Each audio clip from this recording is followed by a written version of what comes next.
Yo, yo, yo. What's good? What's good? It's Stormy B-Man, and I am back.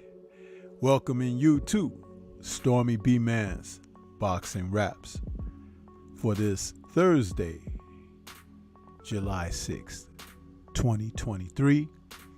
This is number 44 in the series of Boxing Raps, where we come together from time to time and just chop it up about what's going on in our beloved sport of boxing. And once and again, I'll have this feature as a preview show for fights that are on the horizon. Now, this weekend, we have a ton of matches that are on schedule, and some have been taken off schedule. So we'll talk about these late breaking articles and kind of give a little bit of a insight and preview talk and breakdown of what we will or hopefully will see this coming weekend. And it all will begin tomorrow night, actually, July 7th through the weekend, Saturday of the 8th. So with that being said, we're out here to chop it up. I may even open the phone lines a little while into the show, but we're here to talk about our beloved sport of boxing. And let me just say that the title of this evening's show, I called it, it's a play on Stevie Wonder's old celebrated album, Hotter Than July. I'm calling this one Hotter in July because boxing is seemingly to heat up more in the month of July with all of these fights, championship fights, the biggest fight in the past decade that can be made today. The excitement for what's transpiring, and it's hot, man. It's summertime, and the temperature is rising in the sport of boxing, I must say. So we can embrace and enjoy that, relish in it, because we asked for it. And you know, they always say, be careful what you ask for, because when it's delivered, sometimes the cup runneth over, in abundance, You'll have some to put on, the side, for some leftovers. Yeah! So, hope everybody's doing good out there. We're coming to the end of my work week, and maybe some of you out there who work like I do, you're coming to the end of your work week as well. So we look forward to this weekend. We can kick back with our favorite meal, a snack, or beverage, and enjoy. Partake in the sport of boxing. So as we begin to kick things off, man, it is with a little bit of sadness that we're doing so with the news that has come down the pipeline that once again the welterweight fight between top welterweights Eimantas Stanionis and Virgil Ortiz Jr., this particular fight has been, as they've stated, postponed. But I do think after several reschedulings and postponements and so forth, that I do believe that this particular promotion between these two fighters, I have to say it, I think this is DOA, huh? And it's with sadness because I believe both men wanted to face one another, and at different times we've seen both men suffer from circumstances that could not be helped. We know that Ortiz had some type of illness that postponed the fight. We know that Stanionis had to have an appendectomy. So it's like you just don't know with the sport of boxing. You have to get it in when you can. And unfortunately, through these two gentlemen getting in the ring to face one another is just seemingly not in the cards. Now, this time around, we have been informed that Mr. Ortiz Jr. had some type of physical issue earlier, and he had fainted or passed out or something and had to be taken into the hospital to be evaluated. We don't know if this is due to his training, trying to cut weight, or if it's just some resurfacing issues. But nonetheless, we wish the young man a speedy recovery, and we wish he to be able to resume his career. I know that some people were saying, well, maybe he should just retire. I've thought that as well, but that's contingent upon him actually having some type of illness that they were hoping that he could pull through and not be something just temporary or something like that. But if it is something that is going to challenge and compromise this young man going forward, I don't think it's worth it to try to participate in a sport where you're taking physical punishment from another party that is actually trying to do bad things to you. So it's like, you being as young as he is, he has a life to live. He has family and loved ones around him. He's still young enough to do some other things. I heard that he likes to play music, guitar and whatnot. Find something that will be fulfilling for you. Now, even though boxing may be that in your own mind, but maybe this is a platform for you to draw people to you for your circumstances that you're dealing with, and you can championship a certain type of a cause or something. But let that be your calling if boxing is not for you. So we hope that Virgil can continue on in life in the best of health, and may things, work out well for him. As far as Mr. Stanionis, if there's a way to get put on another card before the end of the month, because the Zone has several cards this month with an opponent, so you don't have to waste your training and everything, go for it. Do it. If it's a it's a volunteer opponent or something, don't waste the training. You might not be able to fight this Saturday, but you may be able to fight in a week or two. So it's like, hey, or next month even. I know AJ's got a big fight coming up in August, so maybe you can get on the undercard of AJ's fight. But you need to don't waste that training, man. You get yourself in there. You've been off a while. You've had your own physical ailments and everything that have held you out of the ring. And fighters need to be active. So let it just be said that you don't have to just throw everything down and be like, chuck it. Sometimes a door doesn't close without a window opening up. So just know that. You know what I mean? So think of it in that regard, and you can't go wrong. Let me see here. And we'll get back to what's happening on that card, because there will be other fights that will continue, and that card will resume, and we'll come back to that in a moment. But let me take a quick moment out to acknowledge the family in the chat. See who we got in the building here this evening. Big homie Coop out there. Peace and blessings, Seafood. Backsmack the like button, people. Class is in session, so pay attention. And salute to all the family in the chat. Yeah.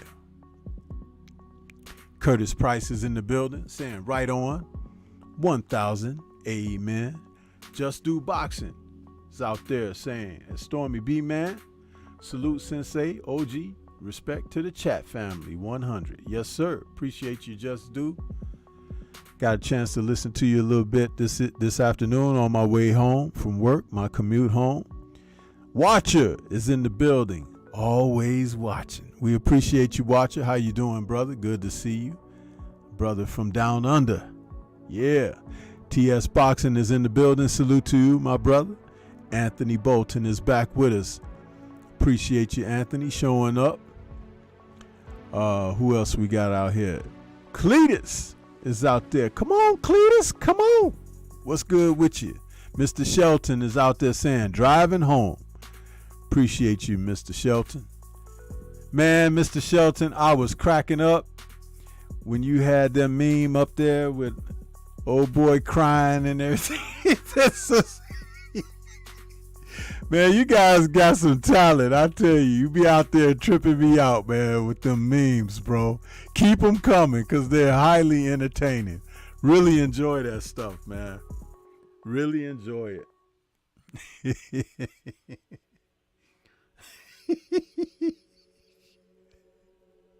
Oh, my goodness, man. Every time that stuff pop up on my news feed, man, I just be cracking up laughing, man. Listen, see, we need stuff like that, man. It's like to be able to put, some kind of highlight, in your day, make you laugh, give you something to smile about. And Mr. Shelton never fails with that stuff, man. And them songs you guys be doing. Oh man, remind me of when I was young, man. I was like always making up songs and stuff. That was fun, a lot of fun. But yeah, we're gonna talk about what's on the horizon, man. Kicking off things tomorrow evening. We got Diego Pacheco is back in the ring. Now, Diego is a fighter that, if you guys haven't been watching this young man, you may want to pay attention, huh?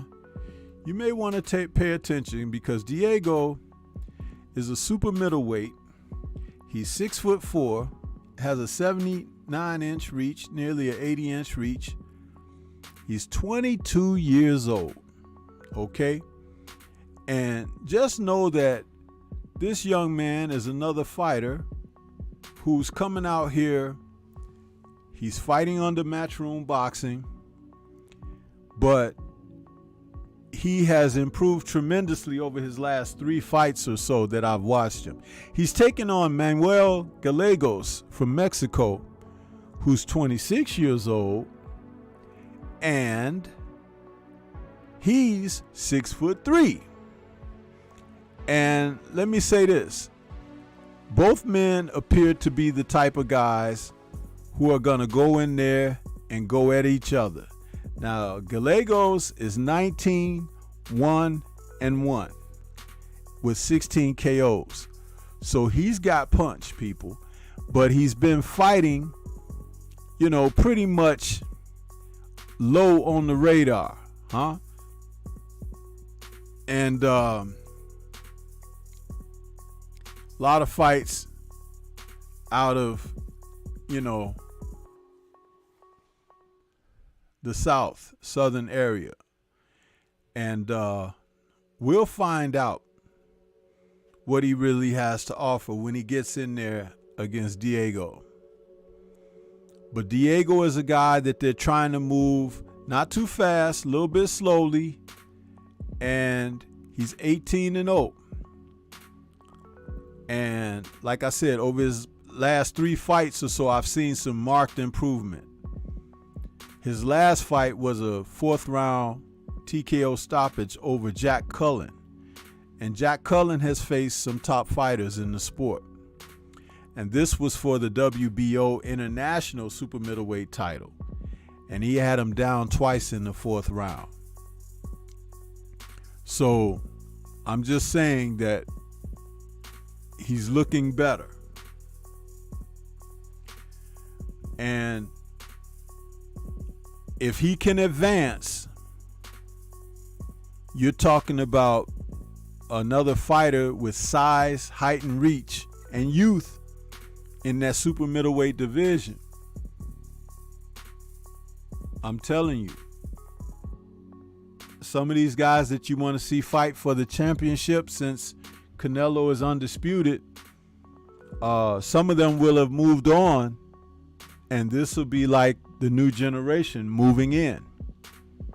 So there's going to be some challenges there, and I look forward to see it. He's got 15 KOs out of his 18 wins, and I'm anxious to see what he's got going on coming up. And this will be tomorrow night. The fight will be broadcast on DAZN. I could tell for those who want to check out this particular promotion for tomorrow evening, the fight information tells me that he'll be about 10 p.m. Central Time. He'll be entering the ring against Gallegos. Now, I'm doing the Friday night chop session tomorrow, but I may delay it a little bit and turn it somewhat into a Friday night chop session / post-fight show for this, because I kind of want to see this kid. And so seeing that what I'm doing this evening on Boxing Raps, I would be doing tomorrow on the chop session anyway, previewing and talking about the fights this coming weekend. So it'll give me the chance to really tune in and see what's happening with Mr. Pacheco and see what's going on. These tall guys in boxing, man, I tell you, huh? It's like we're seeing like 6'3", 6'4" becoming the normal height almost for some of these young fighters of today. Whether it doesn't matter what weight class they're in, it's like these guys are getting taller and taller again with the new generation.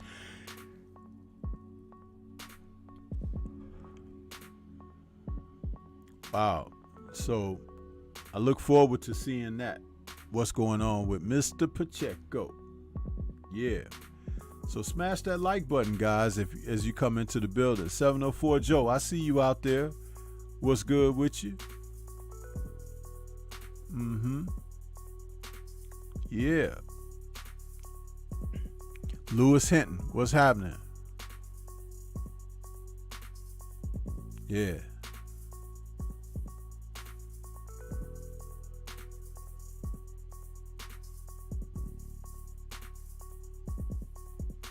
Now, another fight, because we're not going to see Stanionis and Ortiz. But on that undercard, we will see the return of a pretty darn good little fighter who I like to see, man. It's like I told you guys that I watch the ladies, and I'm never disappointed when I tune in and watch them rumble.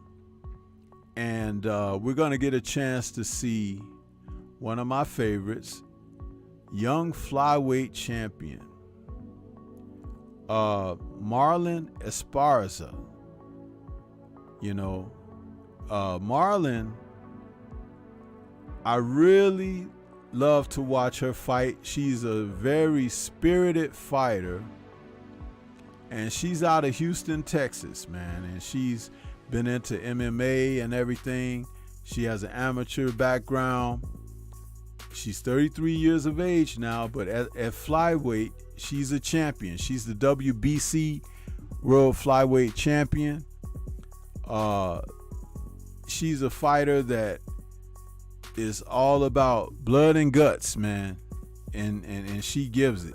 Her current record is 13-1, and she's got only one knockout, but she gives it, every single round, every fight, she lays it on the line. She had a battle where she took on Superbad, and in that fight that she had with Superbad, Seniesa Estrada, she lost that fight because she had a bad cut from a headbutt. But man, was she battling in that fight like she didn't have no damn headbutt cut. I'm telling you, she was like, I would like to see a rematch between those two someday, if it's possible. Seniesa Estrada, Superbad, against Marlon. And Marlon has, I'm sorry, I've always been a sucker for one of those golden smiles from the ladies like that. And she's got this big 1,000-watt smile that lights up the room. But don't take that, for granted, because she'll kick your butt. She's a good fighter out there, man. And good to see her back in the ring. I think I had remarked a couple of months ago, because we were seeing the ladies striking it up again, like,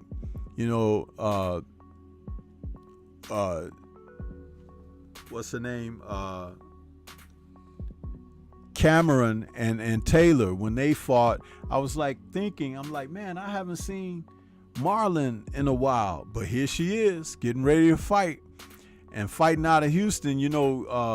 We got a couple of more Houston fighters fighting soon. You got Earl fighting, and you got Charlo gonna fight. So I knew I had to see her sooner or later, and she's out there. So it's good to see the champ back, and her fight with Gabriela Celeste Alanis is going to be for both her title, which is the WBC fly, and Alanis' title is the WBO flyweight title. And then they're also throwing in the WBA vacant title. So it's going to be a unified championship fight. This is pretty good, I'm telling you guys. And I expect Atlantis to put on some kind of performance too. She's 14-0 with 6 KOs. If she's got 6 KOs at flyweight, she can punch. And her nickname is La Chucky. So let me tell you something, man. She might be a terror for Marlon. So Marlon better be careful when she go out there. And Gabriela is from Argentina. And listen, like we need another tough fighter from Argentina, right? We don't, but they that's how they come. They come from Argentina looking to whip tail, man, And she's 27 years of age. She's a little bit younger than Marlon. So I'm expecting a pretty good fight, man. A really good fight between these two. So, but I try to tell people, because I cover these ladies on the channel. If you don't like women's boxing, that's fine. If you don't like the little people, that's fine. But some of the best fights are amongst the women and amongst the little people, because the women have taken pride in their craft. They are not just coming in there like a lot of those females we used to see Christy Martin and Layla Ali beating up on. No, these women got technique, they got skills, they got a full toolbox of abilities. So and they lay it on the line. So much respect to the movement in women's boxing, because these ladies are getting it on, they getting down, and some of them are trained by some of your favorite trainers as well. So bear that in mind as you watch them and you see their skill sets, becoming more and more prominent, placing them forward in the sport of boxing. Yeah, that's what's up, man. That is what's up. So I look forward to that. And let's see what else we got here. There are some other fights on that card.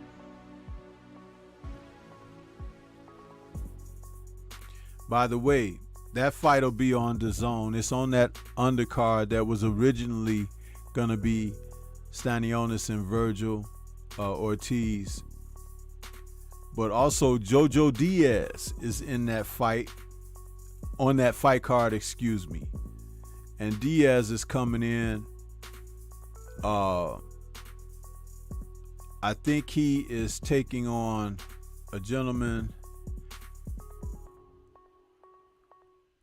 by the name of Jerry Perez. This may be a fight for Diaz to try to get back in the winning track, because Perez's record is 14-2-1, and he's got 11 KOs. He's 30 years old, just like JoJo. JoJo's record now is 32-4 with 1 draw. So he's trying to get back in the win column, and that's gonna be good to see Jojo Diaz out there, because he's the type of fighter. He's a spirited fighter, Jojo Diaz. He's very professional. He comes out there to give his all, and he doesn't, he doesn't half-ass it. I mean, certain fights that he's fought, one of the things that we've talked about him is that he's probably fighting at too high of a weight for himself. Jojo, he needs to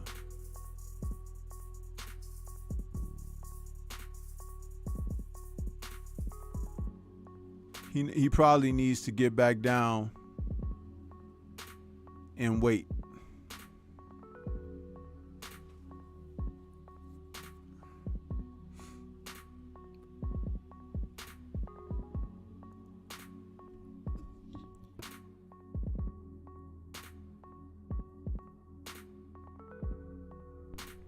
Excuse me, I felt that sneeze coming on and I wanted to kind of stop it before it started.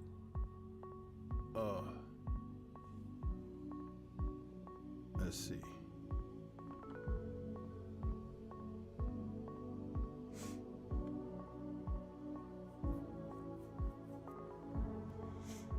Whew, that was a big sneeze too. Sorry about that, people.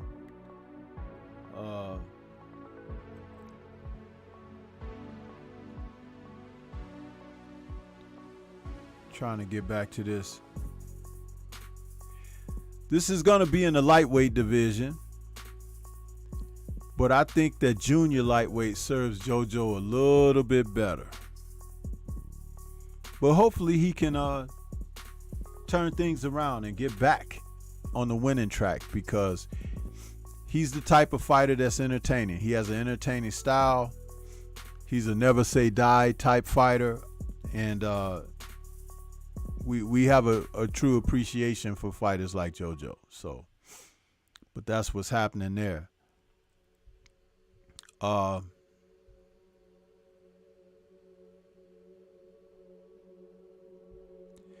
Because of the cancellation of the Stanionis and Ortiz fight, we're going to see a new headliner for the main event. And that's going to be Floyd Schofield taking on Haskell Rhodes, or Rhodey. And that fight right there is going to be the main event now for the Stanionis or Ortiz card. The fact that Schofield is getting this opportunity to be a headliner. Hey man, they say stay ready, so you'll never have to get ready. This is going to be a good showcase for him, because Schofield is coming in with a pretty good record, and he's going to have to live up to, you know, everything that they've put out there for him. So it's very important.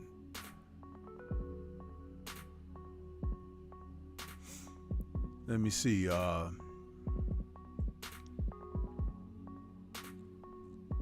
Schofield's record is currently 14-0. Okay, and he's been on these DAZN cards. His estimated ring walk will be 10 p.m. on this DAZN card. So he's 14-0 and got 11 KOs. Now, Mr. Rhodey is 28-4 with 1 draw, and he has 13 KOs. So though he has a little bit of pop on his punches, we have to question some of his opposition, and he does have 4 losses. So it's going to be an interesting fight. This is in the lightweight division. Man, the lightweight division has so much talent. These guys, I mean, even after some of the older guys, and they're not very old, because, you know, Tank is not 30 years old yet. And of course, Devin, and I think the oldest one down there is Lomachenko. So when you're looking at these young fighters in the lightweight division, man, you got Frank Martin, you got so many guys. There's a lot of talent in that lightweight division. And let me tell you something. Some of these men in age, they are still peers, and some of them are going to cross paths. Now, Schofield is a little bit younger than everybody else. He's 20 years old. So we can give him that, you know, but Martin, I think he's 28 or 29, and he's right up there with Tank. So that's who he should be fighting. These guys need to get together in their weight classes and face one another. That's the thing that we ask about in the sport of boxing. Just get up there and fight, man. Stop waiting around because it's 5 belts, 4 belts, thinking you're just going to pick one up off the ground. Go pick one up off of a guy who's got one around his waist. And right now, Devin Haney has all of the belts. But we know that he may be moving up to 140. So then that makes it, listen, it's going to be 4 belts vacated. That's, you're talking about 4 fights, 8 guys, right? Right there, vying for belts. So some fights need to get made, huh? And I like that. I like the fact that that can happen. That can take place. So, you know, who we got out there? Watcher says, back down to the featherweights. Yeah, even if he goes back down there, he'll probably do good. JoJo, yeah. That's what he should do. David Scott III, what's good, man? See you out there. You know? But yeah, that's what's up, man. That's what's up.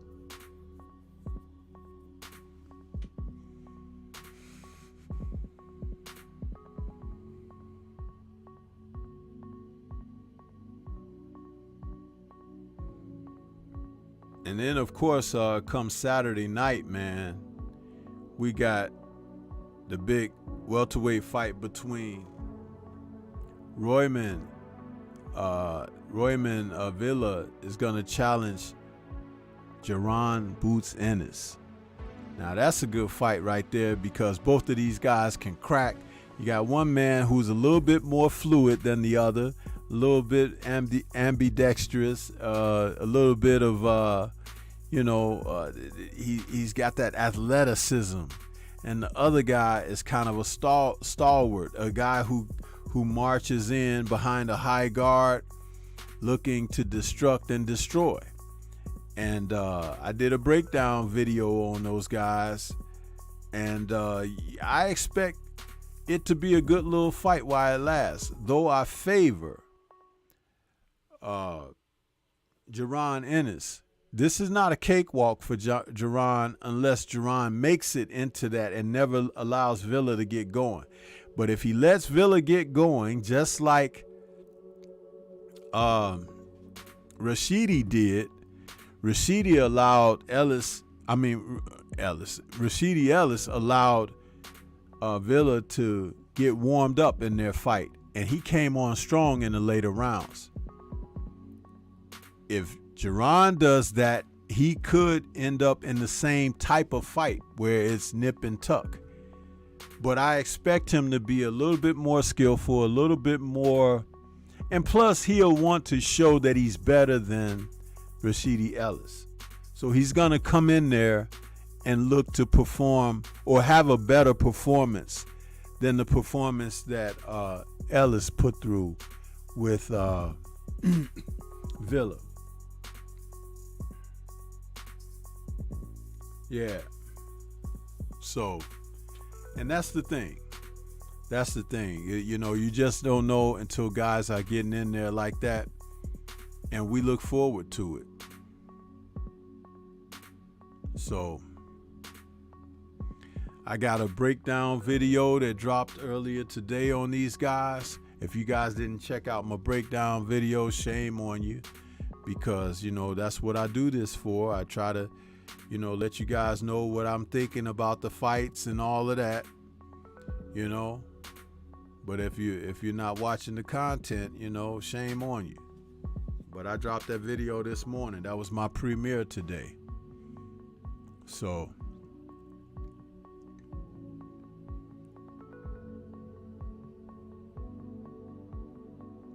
yeah.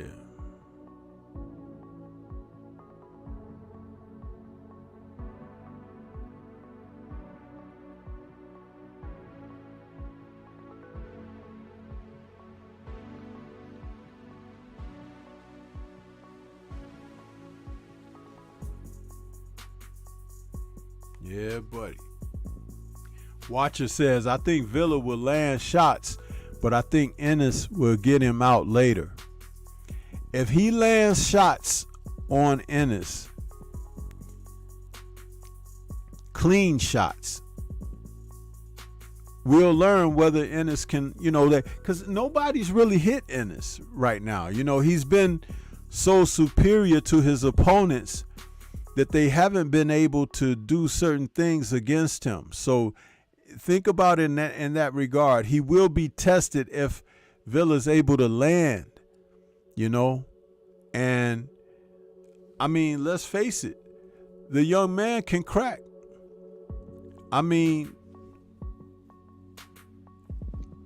He's got 26 wins, 24 KOs. He can punch. Okay? He can punch. So a guy like that is always going to be dangerous. You don't give him free shot. Just like Ennis is 30-0 with 27 KOs. You don't want to let Ennis be hitting you clean, huh? Because he could get you up out of there. So I look forward to this, man.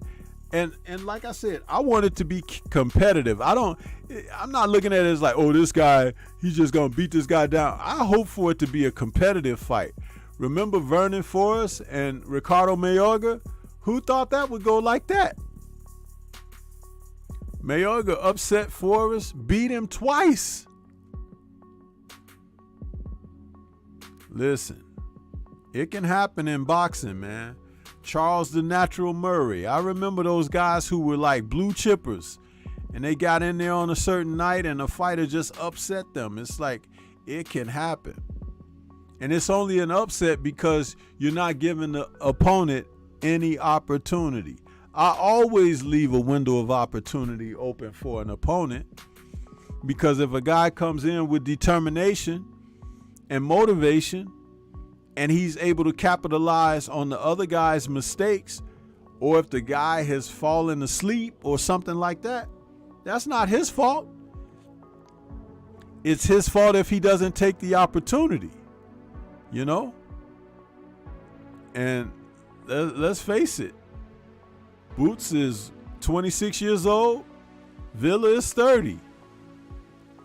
Villa's from Colombia. He could he could do some things. He could change his whole lifestyle around with a victory here.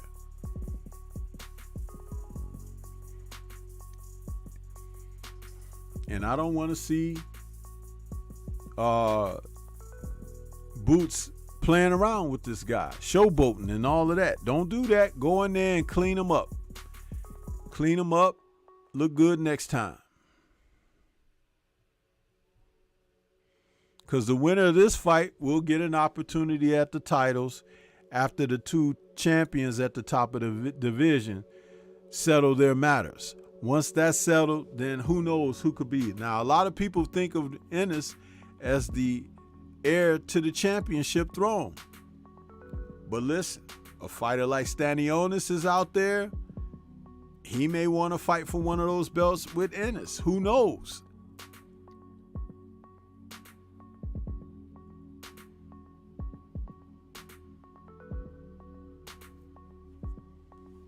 There's some fights to be made, people. That's how you have to look at it. Fights to be made. Now, Ennis is a lot taller than him. He's like 3 inches taller than Villa. And his 74-inch reach, he's got to use it. Villa's reach is 70 inches. So Ennis has to use his reach. He has to use the spacing. He has to use the distance and the timing. And I'm sure his dad is going to be right there with him on all of that. They're both orthodox fighters. And over their last 6 fights, Ennis has fought the better opposition. Though Villa did have that majority decision over Rashidi Ellis in his last fight, which was in January of this year. So, yeah.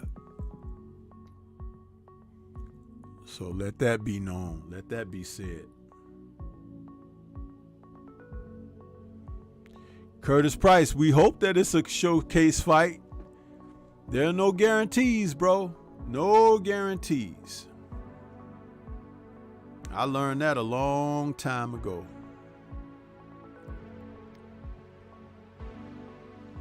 Now, an interesting fight. An interesting fight on the undercard of that fight.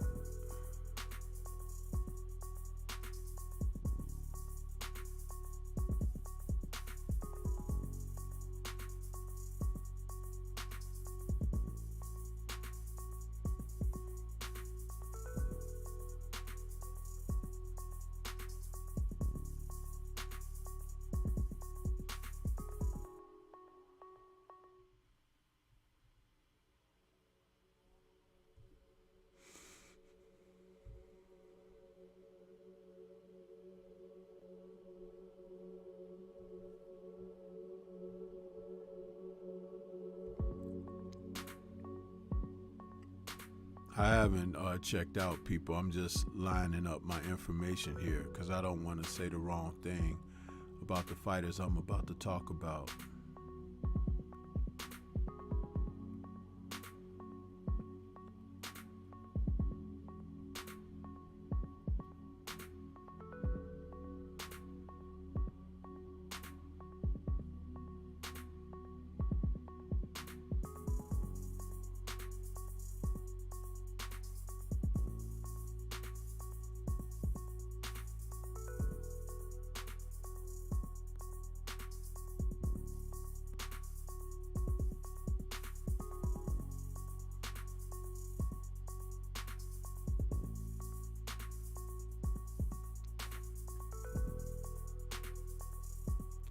This young fighter, this Cuban fighter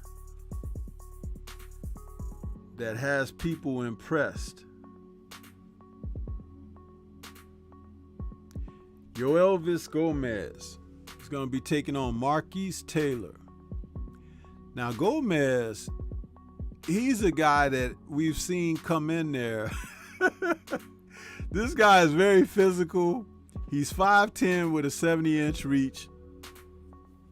And he's 6-0. He's 6-0 with 5 knockouts. But he's a middleweight, and he's very strong. And last couple of times we saw him, it looked kind of comical that he was in there with the guy he was in there with. But we'll see what happens.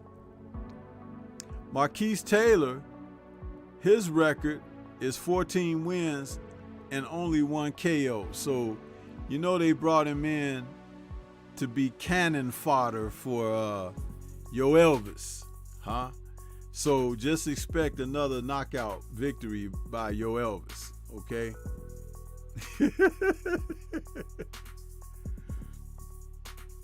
Man, sometimes these guys, it's funny watching them, you know? It's funny watching them.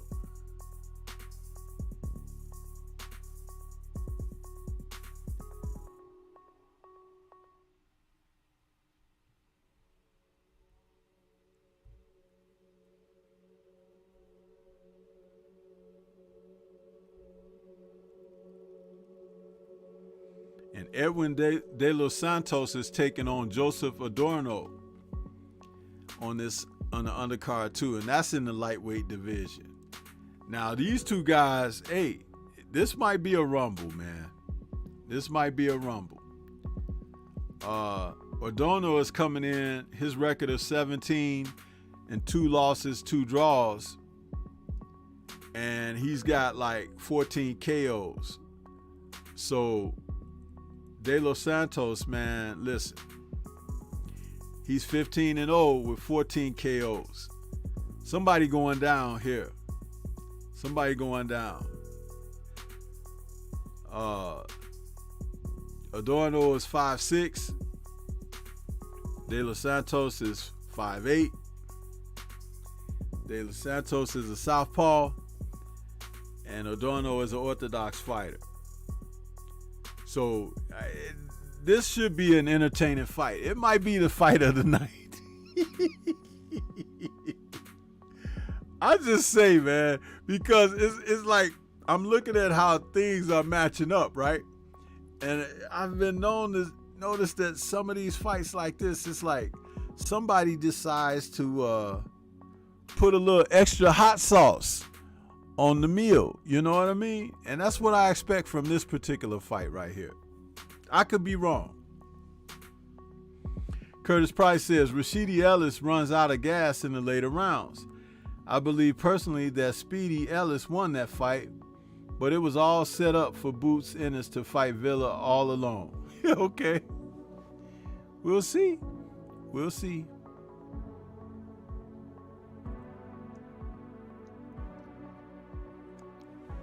Many people wanted Boots and Ellis to fight.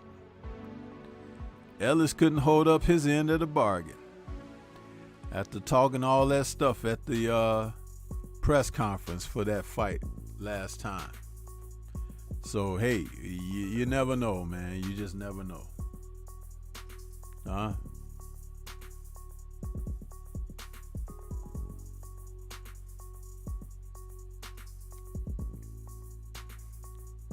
Sometimes you just got to get in there and do your thing.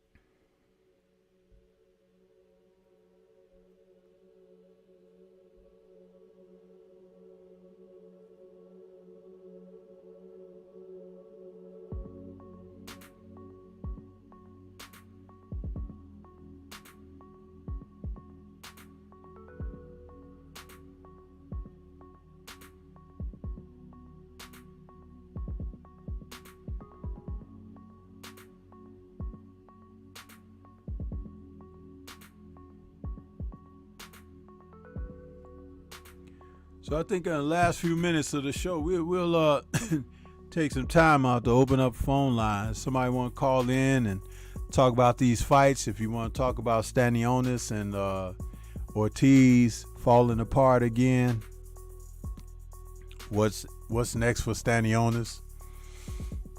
We can do that. So, I'll open up the lines, the call numbers up on the screen, and you guys can let me know your thoughts. That's what's up. No pressure, just to have a conversation on it. That's all. But this month is so active with fights. If Ennis and Stanionis could have gone through, Ortiz and Stanionis, excuse me, thinking ahead. Do you know how much of a dynamite month of boxing this would be? Because we still got Alicia Baumgardner coming up to fight Leonardo II in her rematch. And then you got Cool Boy Steph taking on Monster Inoue. And then, of course, you got Earl and Crawford. So this month alone was like a powder keg, So, man, amazing. But you see why these guys need to fight when they have the opportunity? Because things can come up and sidetrack it, and then you miss those fights almost seemingly forever.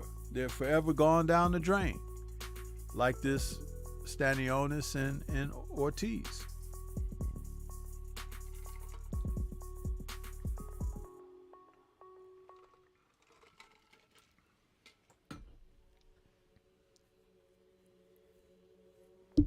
So, the line is open. Anybody want to call in?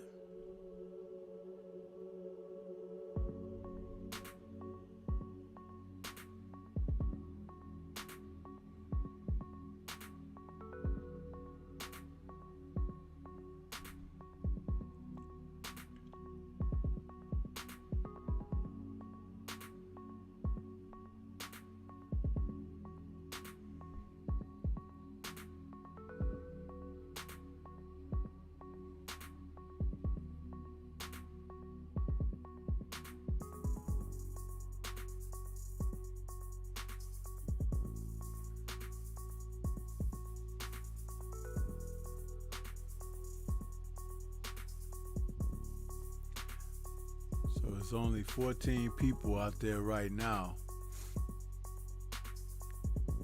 and you guys don't want no smoke. But we had over 60 something views. Ain't that something? How people we talk about it, right? We talk about it all the time.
Okay, 704 Joe. I just tested the system. Try again.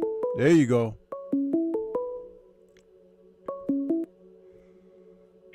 Okay, we got 225. Who's calling? What's on your mind?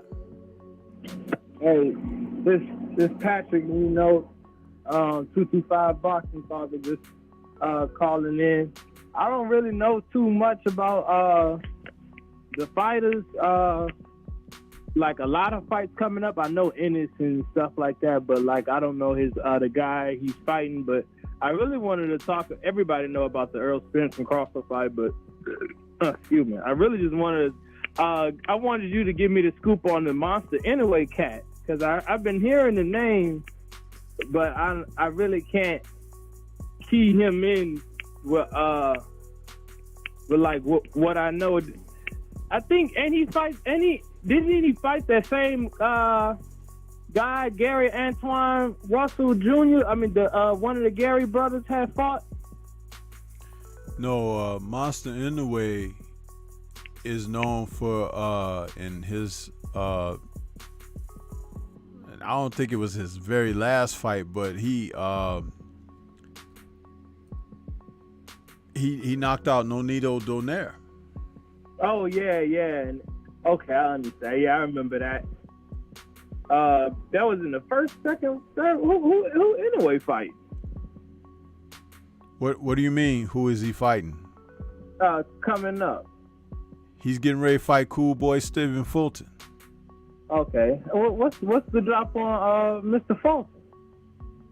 Mr. Fulton is the WBC and WBO Super Bantamweight champion. He's got a record of 21-0, and he's got 8 KOs, and he has defeated like 8 undefeated fighters in a row or something like that. He taking O's, huh? He can box. He can box. Okay. He's got the talent and ability. I mean, he beat Brandon Figueroa back in 2021. And I heard that name. And he just, I mean, he's slippery in there. He slips, he slides, he's in and out. He's got good movement and everything. He's not a big puncher though, with only 8 KOs in 21 fights. But Inoue is nicknamed the Monster, and he was the bantamweight champion. He won the tournament down there, and he was undisputed as of December of last year. He was undisputed bantamweight, and he gave up the undisputed titles to move up to fight Cool Boy Steph. So now Monster Inoue is he's 24-0 with 21 knockouts. He's a knockout artist. Okay. Yeah. He fought Roberto Donaire. He fought him twice, right? Nonito Donaire. Yeah, he fought Nonito Donaire twice. He fought him once in November of 2019, and then he fought him again in June of last year. Okay. That sounds like a good fight, Stormy.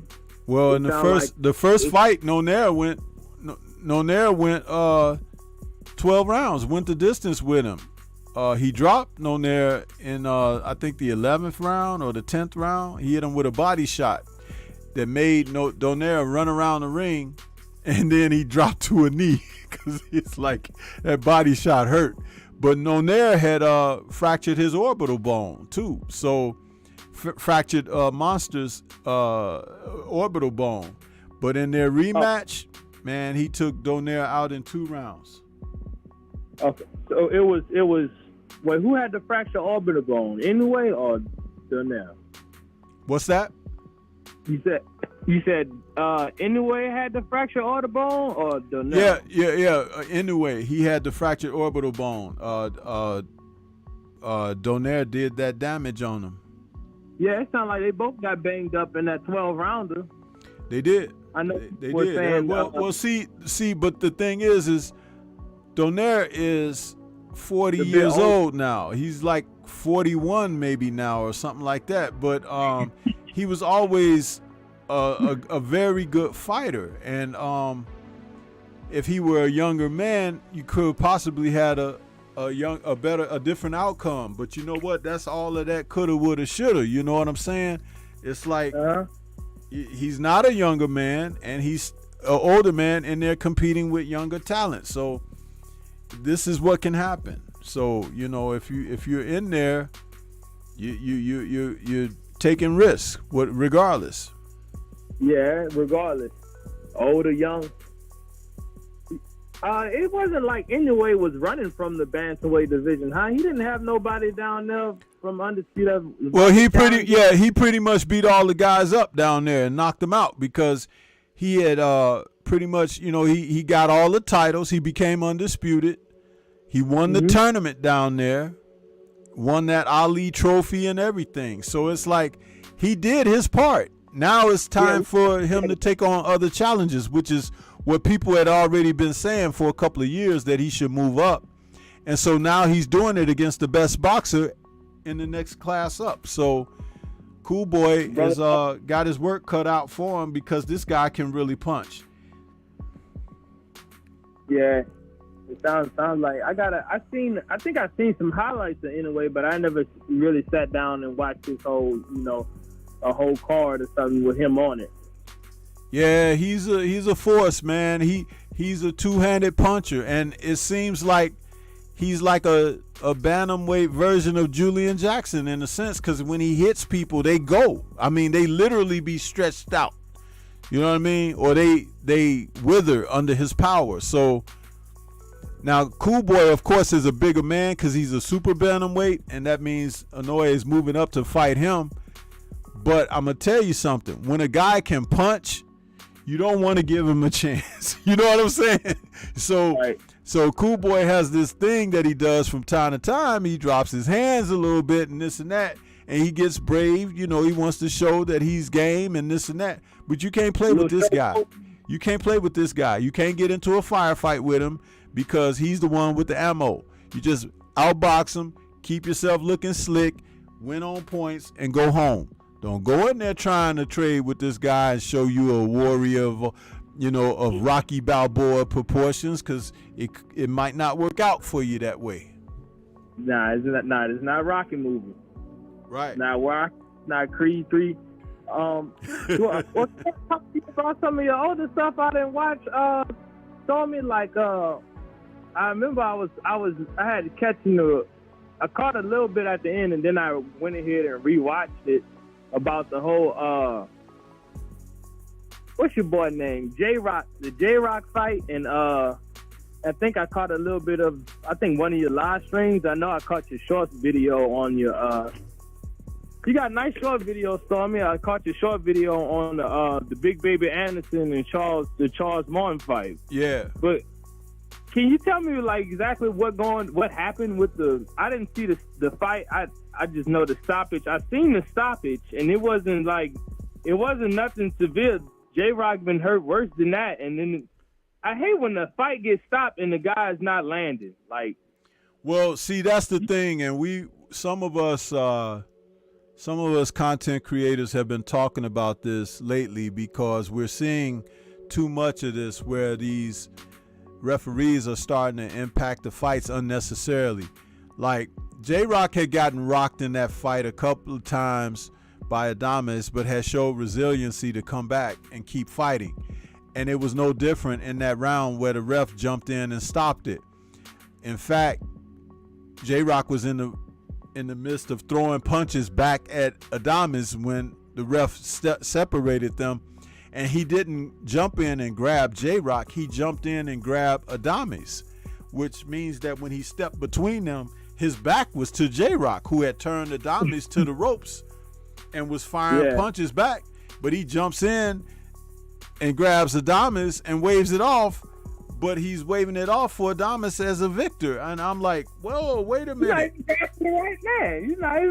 It looked really fishy, man. It's just like when Tony Weeks stopped that guy that was fighting Rolly Romero, and the guy was bobbing and weaving and dipping and dodging all the punches that Rolly was throwing at him. He wasn't even landing anything, and Tony Weeks just jumped in and stopped it. and the guy had dropped Rolly. So it's like, what are you doing, man? It's like Rolly losing the fight. They need to let these fights come to their conclusion. And that's what my argument was for that fight with J-Rock. Because J-Rock is a veteran and a former world champion. Let him go out on his shield. Let him get knocked out or let his corner stop it.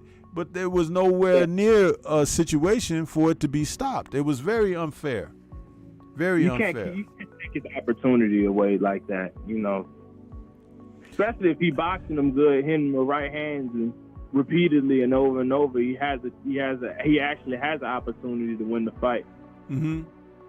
It reminded me of the what you said, not completely, not the whole sense, but like who's your boy named Joe Joyce? His last fight, he lost to some other big heavyweight. I think to Zhang. Was he fighting Zhang? And you were saying, and he ain't my boy. He ain't my boy. First of all, watch your lips, okay? Because he ain't my boy. He's just a fighter that I've covered over here. You know, I don't have no dog in the race of this current era of fighters. I just like to report on them and talk about their fights and everything, but ain't none of them my boy, okay? So I just want to clear you up on that right there, okay? Wipe your mouth with some napkins, because you can't come in here talking like that to me, because that don't fit for me. But no, but yeah, Zhang beat the crap out of Joe Joyce. He couldn't get his head off a center line, so his right eye, or what was it, his right eye or his left eye? His left eye became a speed bag for Zhili Zhang's straight left hand. So it's like they stopped the fight in 6 rounds, I think, Joe Joyce, and now he exercised the rematch clause because he ain't had enough. He want to go in there. He wants some more. So maybe Zhang will put him on his ass this time. Oh, okay. Man, how does Ennis? Who is Ennis fighting? He's fighting Romain Villa, the guy who beat Rashidi Ellis in his last fight. Oh, okay. How Villa fare up? He's a strong fighter. He's strong and he's got a big punch, but he's lacking in the footwork department. Oh, okay. But he doesn't lack in spirit or determination. I mean, he'll be there for as long as you let him be there. Okay. And so he's another one of those guys. He's another one of those guys. And I did a breakdown video that I released this morning. It was a premiere for this fight. He's not a guy that Ennis want to give a chance to hit him on the chin, because if you get hit on the chin, some funny things can happen. So Ennis got to be mindful of his defense. Stay out of that guy's range. Get his shots off. Give him angles. Switch up when he can and do the things that he normally does, but don't give this guy no chance to land on him. That's what he needs to do. Okay, there's a little power factor in there. Yeah. Okay. How do you think they fare up? With this I don't know if they're gonna be. I mean, Terrence Crawford and Earl might be fighting. They might fight again after this fight, or if it's good enough, people will want to see that again. Do you think Ennis is probably whoever the winner of this fight is probably going to be that much step closer to the title? Either one of those guys, whether they win, lose, or whatever, they're going to move up and move on after this. Even if they fight a rematch, it probably won't be for the undisputed title. It'll just be a rematch between them. But I expect, I said it earlier in the show, if you weren't out there, after the two top guys do what they do, those belts are going to get split up. You're talking about 4 belts, and you're talking about eight fighters, and that's 4 fights. So, somebody going to be fighting for those belts. I imagine Stanionis is going to fight for a belt. I imagine Boots going to fight for a belt. And somebody else is going to fight for the other 2 belts. And, you'll probably have 4 champions again. But we'll see who's willing to fight the other to unify.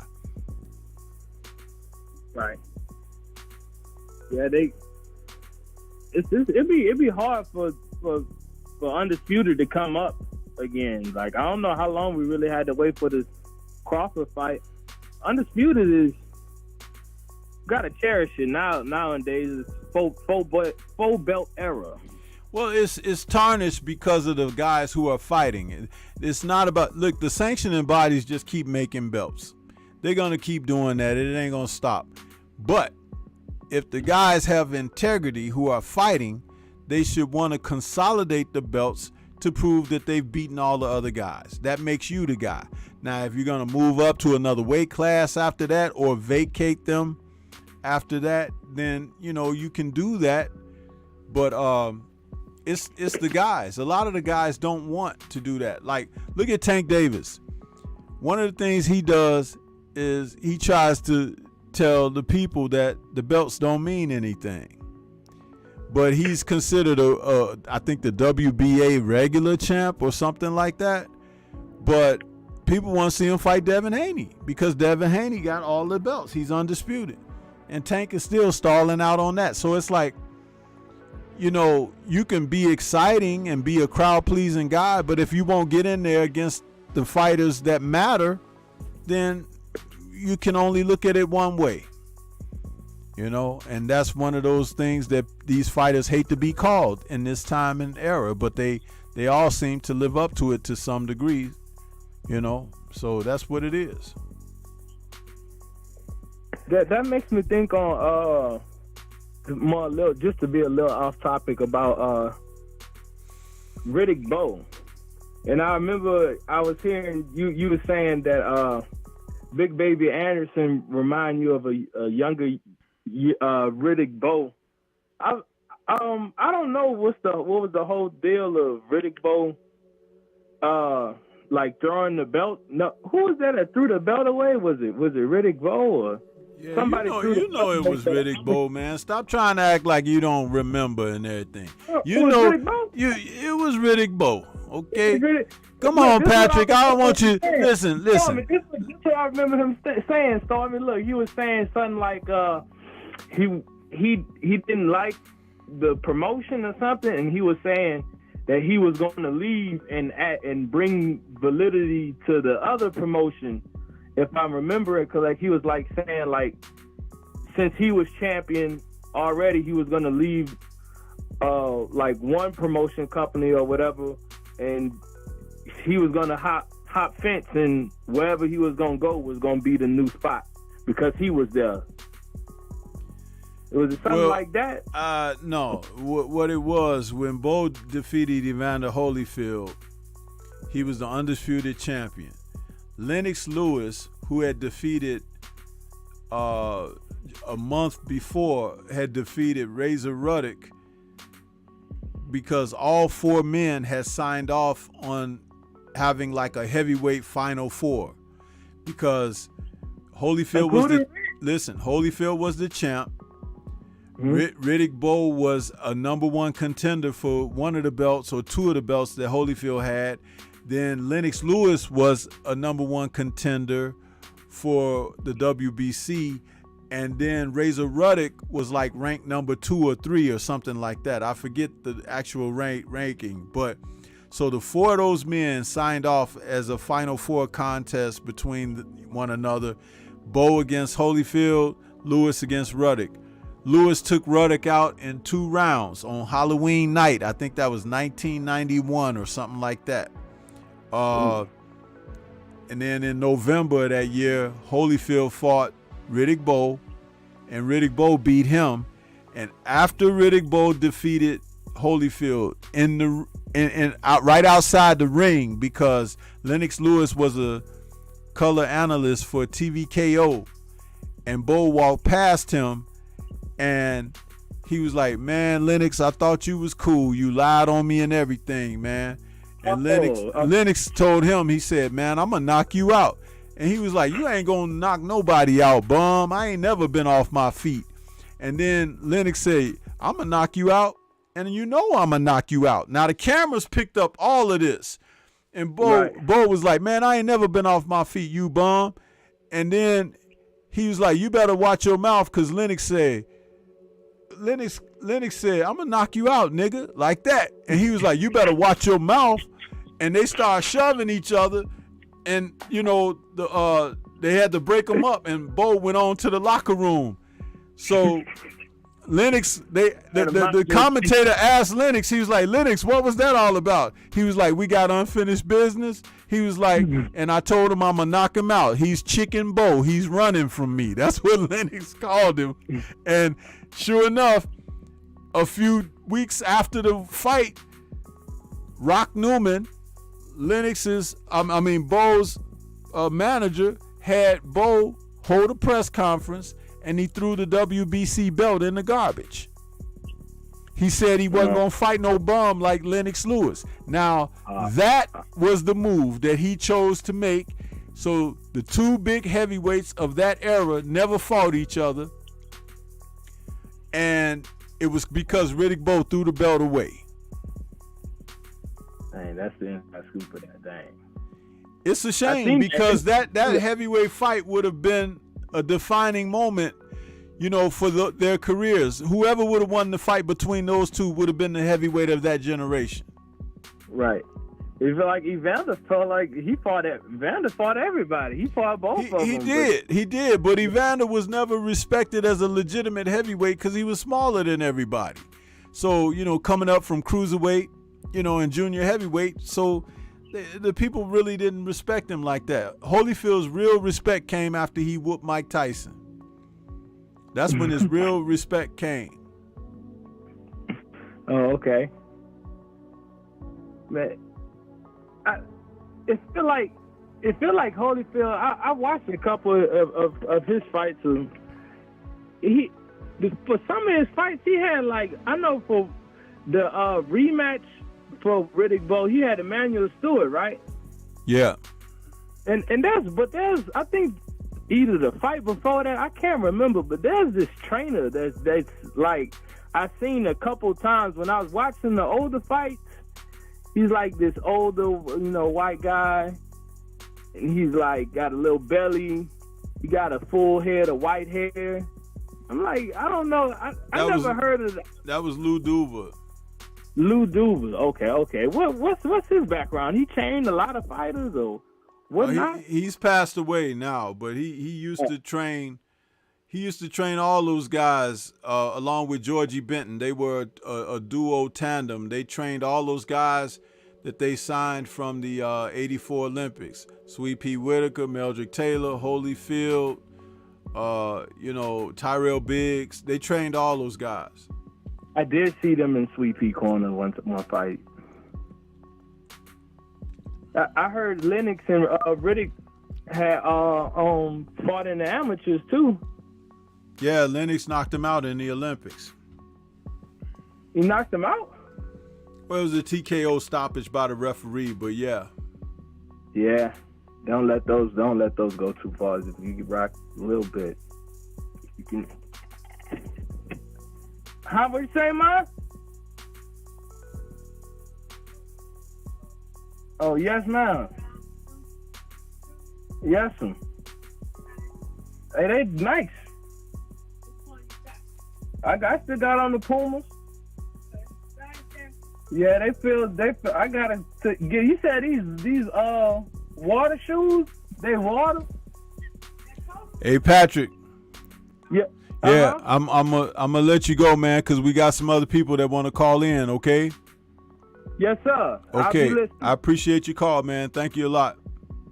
Salute, Stormy. All right. Keep doing your thing. Salute to you. Peace. Okay, Shower and 704 Joe, if one of you guys want to call in now, we got the line is back open and available. Please call in.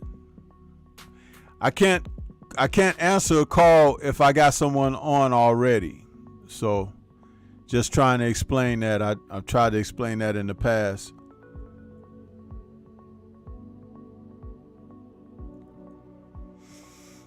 So the line is open. The line is open.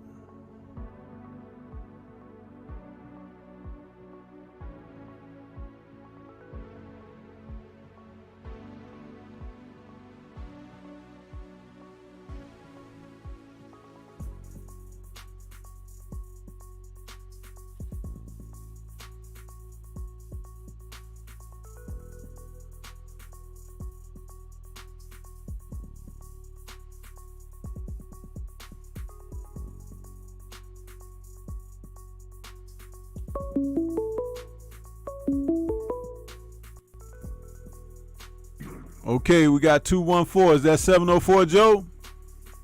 704 Joe.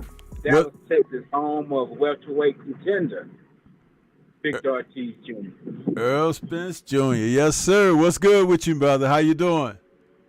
I'm okay, man. I just wanted to know what you think about the Ortiz situation, man. It's like the second time. Yeah, man. It's very unfortunate. I don't know what's going on with that. I don't want, without, being privy to what's really going on with him, I don't want to sound like making judgmental remarks. But if his health is in question, he should reconsider. He should think about, leaving this alone. But if it has something to do with his preparation and how he's trying to cut weight and things of that nature, then maybe they need to look in a different direction of his preparation and get some real physicians and doctors in to assist with that. But it's very unfortunate. Stanionis is a victim of the circumstances as well, because both guys go through training camps, and it's like you're ready to go, and then 2 days before your match is off again. It's like, and Stanionis had that appendectomy, so it's like maybe he shouldn't have been fighting anyway, because I don't know how long he's had to heal from that. Your scar can heal from the outside, but beneath the surface of that, when they go inside you to do surgery, man, that takes a long time to heal up. So, but those are my thoughts on that. I wish Virgil Ortiz Jr. all the best of health in the future going forward, regardless of what he does. But it's just a very unfortunate situation. Yeah, that's why you say when you got to fight, man. I'm not saying you should fight. If the fight is there, you better take it, because you never know. You never know. Never know, man. I hope he's all right. I hope he'll be all right. It's like the second time, man. Imagine all that training, man. All that training. And then it happens again. Yeah. The other fight is going to probably be like, I'm done with this, man. I can't do it again. I can't go through this again, man. Well, the other thing to look at, too, is like, imagine they said he fainted or passed out or something, right?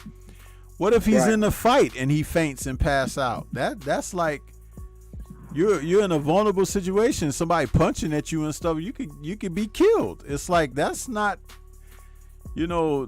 cool. And if they're being disingenuous to him about letting him know, because they're trying to keep him having hope to fight or to resume a career, and he really needs to put it down, they need to tell him that. They need to stop, because this is as dangerous as it is. You know what I mean? So I hate to see it, really. I hate to see it. Imagine going through all that training. I don't know. Yeah. But that's what I just wanted to get your C on that, man. Because he's from Dallas, Texas. Yeah, I'm aware of that. And I spoke about that at the top of the show, which means that's why you guys got to come in and stop waiting till the end of my shows to come in, because it's F plus. It's F plus. Get to the back of the class when you're late, huh? It's F plus, because I opened my show. I opened my show talking about that, bro. I did. You understand? And I always give homage to these fighters, man. I tell you guys, y'all be out there swimming in the sewers, man. And Stormy be out here trying to do his thing, and I don't get the support. But all the things, it showed me how many people done watched. There's almost 100 people done watched the show tonight, but it's only showing like 17 to 20 in the thing. So people watching, huh? I don't know if they check in and check out. I don't know that. Well, it's obvious they checking in. You got 100, checked in. So Yeah. I don't know, but I've been here since 8:18. I can speak for myself. I can't speak for anybody else. Well, you should have heard what I had to say about Ortiz and in the Stanionis then, because that's when I was talking about it. Yeah. But I understand you had to eat them, chitlins and everything, and you probably couldn't hear. You couldn't hear me when I was talking. No pork on my fork. No sir. No sir. No sir. Yeah. I'm just gonna sit back and listen, man. Yeah, I appreciate you, bro. Yeah, we got some good fights this weekend. There's still gonna be some good matchups, so we'll still, be able to talk some boxing, and I'm glad for that. Okay. Well, all right, man. I'm gonna get with you. Yeah, and I watched the video, the other video. It was on it was about the Devin situation. Yeah, the Devin situation. Yeah. Devin and the Shakur situation. I said, hey, man, hell, he went through it. You got to go through it, man. That's he took right. 70-30. You could take 70-30. You know. That's right. Did you see my video on Derek James? Yes, I did. How'd you like that one? I like that one too. Yeah. I like that one too. See? Yeah. I left a couple of comments. Yeah. That's See, I'm out here doing it, man. I'm doing my thing. Hey, Derek James saying it's pretty much gonna be over. After he gets through with this crew he got now. Well, he got a lot of work to do. He ain't got no time to be messing around. That's why these guys that he got right now, they'll take him over the next couple of years. 2, 3, 4 years, because all of these guys, they still young enough to still be doing something. Stormy, trainers are like rappers; they never retire. Well, see, you have to understand. You have to understand, Derek. No. You have to understand, Derek is not like the average person though. He still has his regular full-time job and everything. So it's like, he may be done with boxing. You know what I'm saying? The politics of it and all of this other stuff. And don't forget, he was in it himself. So it's like, everybody don't have that same disposition when it comes to this thing. They really don't. As qualified as I am, I don't want to get back in there coaching and training nobody, man. Especially in this era of these guys with these funny attitudes and characteristic traits and stuff. No, sir. So you might meet that young man and say, okay, man, I want to do this again. Man. Nope. I tell him, I say, you can go over there with that BS. That's what I tell him. You understand? Okay. It's Stormy. Nah. All right, man. I know Shaw trying to get in, so I'm going to let her do her thing, man, before you get out there, man. Yes, sir. I appreciate you, 704. Have a good one, bro. All right. Peace.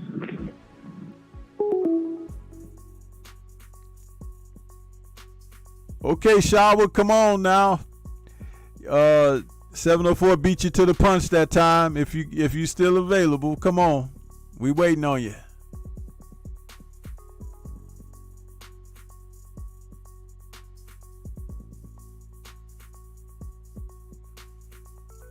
Come on, Shower. If that was you, 303, come on. I can't take a call while I'm on the call because I don't have the call waiting thing on this.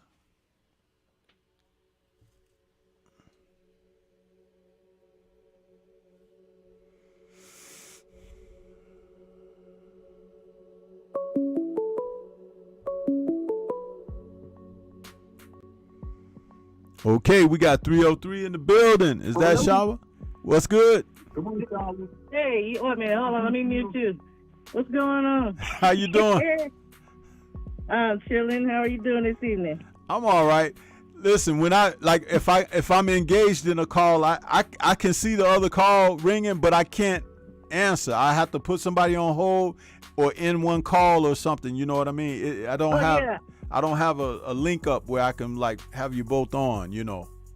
Yeah, I wasn't trying to call when they were. I tried to call I was trying to be the very first call, and it just wouldn't answer. I don't know what was up with that. You know what's funny? It's like I'm seeing that sometimes. I have to I test the line, and once I test it with my own phone, it seems to open it up for some reason. It's but people have said that, you know, in the past. It's like, I tried to call, but it's not, you know, because when it rings, you guys can hear it. If you're listening to the show, you can hear it ring. But yeah, I think I'm going to have to get in the mood of getting the manner of just test calling before I open the lines up each and every time. That way it'll just have it open. Well, this is my first time, so I was calling because I wanted to say that when I saw that fight with Speedy and Via and Karen and Boots, when I saw that night, I just felt like Via was kind of made for Boots. And then seeing them today at that press conference, you know, it kind of solidified it even more so for me. I'm really excited to see how this goes down, and I don't think Boots is just going to actually walk all over Via, but I do think he's going to win. Oh, yeah, I expect him to win. I really do. You know, right now, there's not a lot of guys out there that can challenge Boots in a way that he needs to be challenged. One guy who might give him some kind of a fight would be Stanionis because of his constitution. I want to see that too. The makeup of him. He'll never outbox Boots, but he's rugged enough to hang in there for something to happen, especially if he's able to, you know, get Boots tired or something like that. And the thing that we don't see from guys like Boots, and we never know until it happens, is we don't know if he could take a really good punch or whatever, because he's so dominant and he's so, you know, electrifying to the other opponents. It's like we don't know certain things yet, you know, but he looks like the goods, you know what I mean? But every once in a while something happens and you get shown that a guy, you know, is like, oh, I thought he had, you know. But I'm not trying to even accuse him of that, but I'm saying that I've watched enough boxing in my life to know that you don't know until certain things are revealed. That's just like in Big Baby's fight against Martin last weekend. We saw something that a guy who can punch can hurt Big Baby. And now Big Baby needs to work on defense a lot better, because there are other punchers out there that are more solid punchers than Martin. You understand? So it's like, now when if he's thinking about, you know, elevating, he got more things to work on now. And that's a good thing. It's a good thing that he didn't lose or get knocked out, because you don't want to have to come back from that type of scenario. But now you got more stuff to work on when you go back to the gym, you know? Now, when I seen Big Baby fight, who is that guy he fought? It's about 2 fights ago, Forrest. Forrest. I knew then that he needed to work on his defense, because all he did was get upset, which he said, and you know, just start trying to bang it out with that guy. And then the fight thereafter, he showed a little bit more patience, and even more so this last fight with Martin. And I don't know that was necessarily smart, but. Yeah. As far as Boots, I think Via, we might see him get touched up with Via. Now, I don't mean hurt, but I think Via is definitely going to touch him, and that I want Boots to win, but I'm looking forward to that in a weird way. Yeah, and see that there's a thing that I like to say when talking about fighters. You know, there are tough guys, and then there are guys who are good. Now we know that Ennis is good. We know that. And we know that Villa is tough, you know? But tough doesn't equate to being good.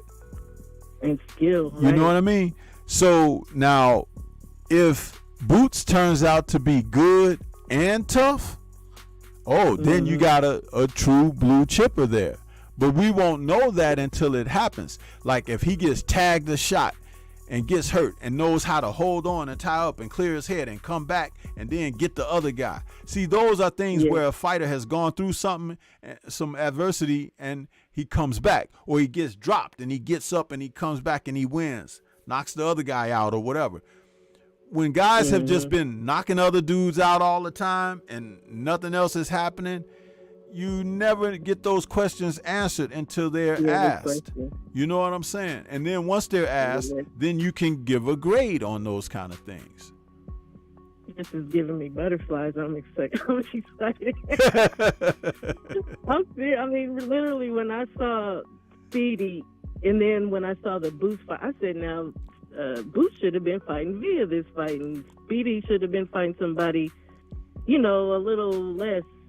Yeah, because he was coming back off another one of those layoffs or something, right? Years. Yeah. Right. But see, let me say this about the fight that Villa got the decision over Rashidi.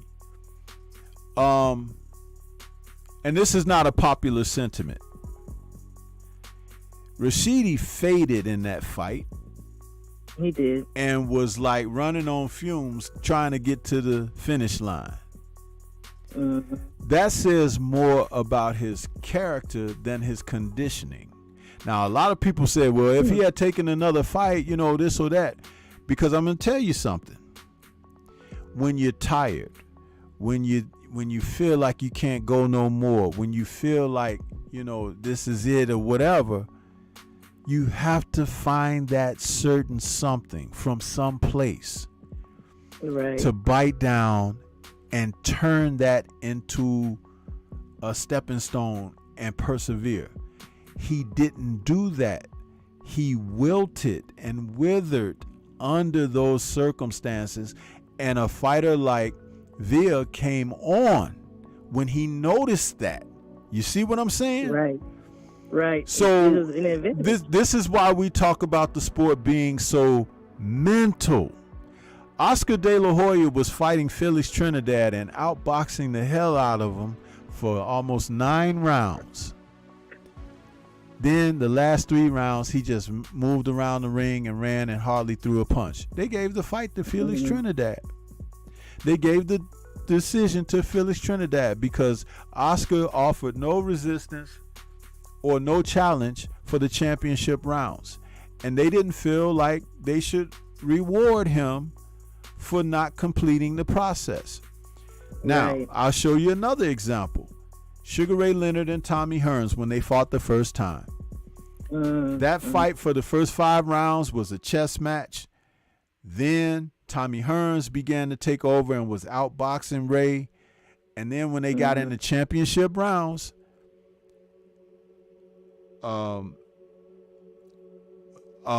what's his name? Sugar Ray. No, the trainer, the coach. Dang, why am I drawing up?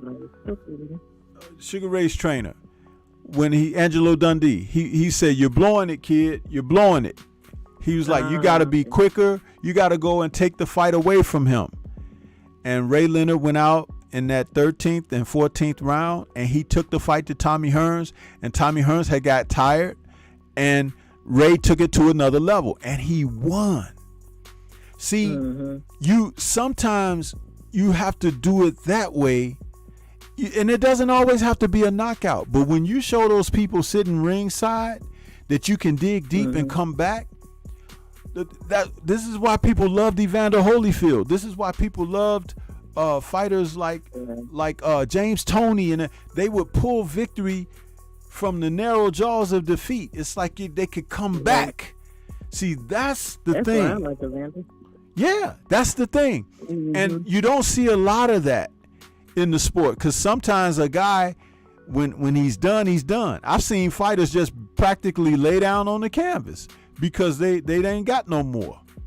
You know what I mean? Then I've seen guys kind of like toughen up, bite down, and go for it. And then the other guy who seemingly was having an advantage will wither because he's like, damn, I thought he didn't have no more. And now psychologically it's played a weight on his mind, and now you take it away from him. That's why I don't like one-sided fights. I like to see ebb and flow. I like to see it go back and forth a little bit because someone now has got to take it. You know what I mean? Now, to give an example of the fight that's coming up on the 29th, Earl and Bud. Now, I'm going to tell you something. People, are, split who they like or whatever. But this is the thing. Earl says it's going to be a one-sided ass whooping. That was him talking his talk, right? But you really don't want it to be a one-sided ass whooping. You know why? Because if it is a one-sided ass whooping from either guy, then that means that the other guy wasn't never that good. what he was made up to be. You see what I'm saying? Right. And that's what they don't understand. And I'll say this, when you're talking about the opponent, because these are the two class of the division, don't put the other guy down. Give him his credit. Oh, he's the man. I've been watching that guy. I know I got to watch out for him, and I'm going to be ready. That's what you say. You know why? Because if you're like, oh, he ain't fighting nobody. Oh, he ain't did this. He ain't did it. Okay, well, when you beat him, you ain't beat nobody. Well, Stormy, you know people like for people to talk trash. You know that. You can talk trash. You can talk trash without being disingenuous. Huh? Right, you can right. talk trash Right. without being disingenuous. I do it all the time. You know what I mean? I do. I talk trash, but I'm not disingenuous with it. I say truthful things in my humorous stuff. You might laugh, Stormy run, but he was right though. You see what I'm saying? It's a difference. Right? When you're a genuine person, then you can get people to buy into what you're selling or be supportive of what you're selling, and still they don't have to agree with everything, but they respect because they understand the genuineness of what you're doing. It's like that. It makes a difference. Yeah, it does. So I want to go back a little bit. I have a question in regards to the Speedy situation. Now, because that night I remember thinking, has Speedy utilized some of the tools that you can, instead of just punching himself out, could he have, tied him up a little bit, like to prolong his constitution? You know what I mean? Because to me, that's also a mental thing. You're boxing smarter than when you're like, okay, I know I'm getting tired and I'm doing all the punching here. Maybe I need to tie him up, maybe. And he did all the running, remember? So. But see, that's where a fighter, when you become a complete fighter, you have a certain work rate that you put in, but you have to do certain things as part of the process. I didn't see enough body punching by Ellis, and when a guy has physical strength, you don't always want to be tying them up, but what you can do is make them pick their feet up. See, a fighter like Vil, he likes to be set before he punches. So if you give him angles, you have to make him reset all the time.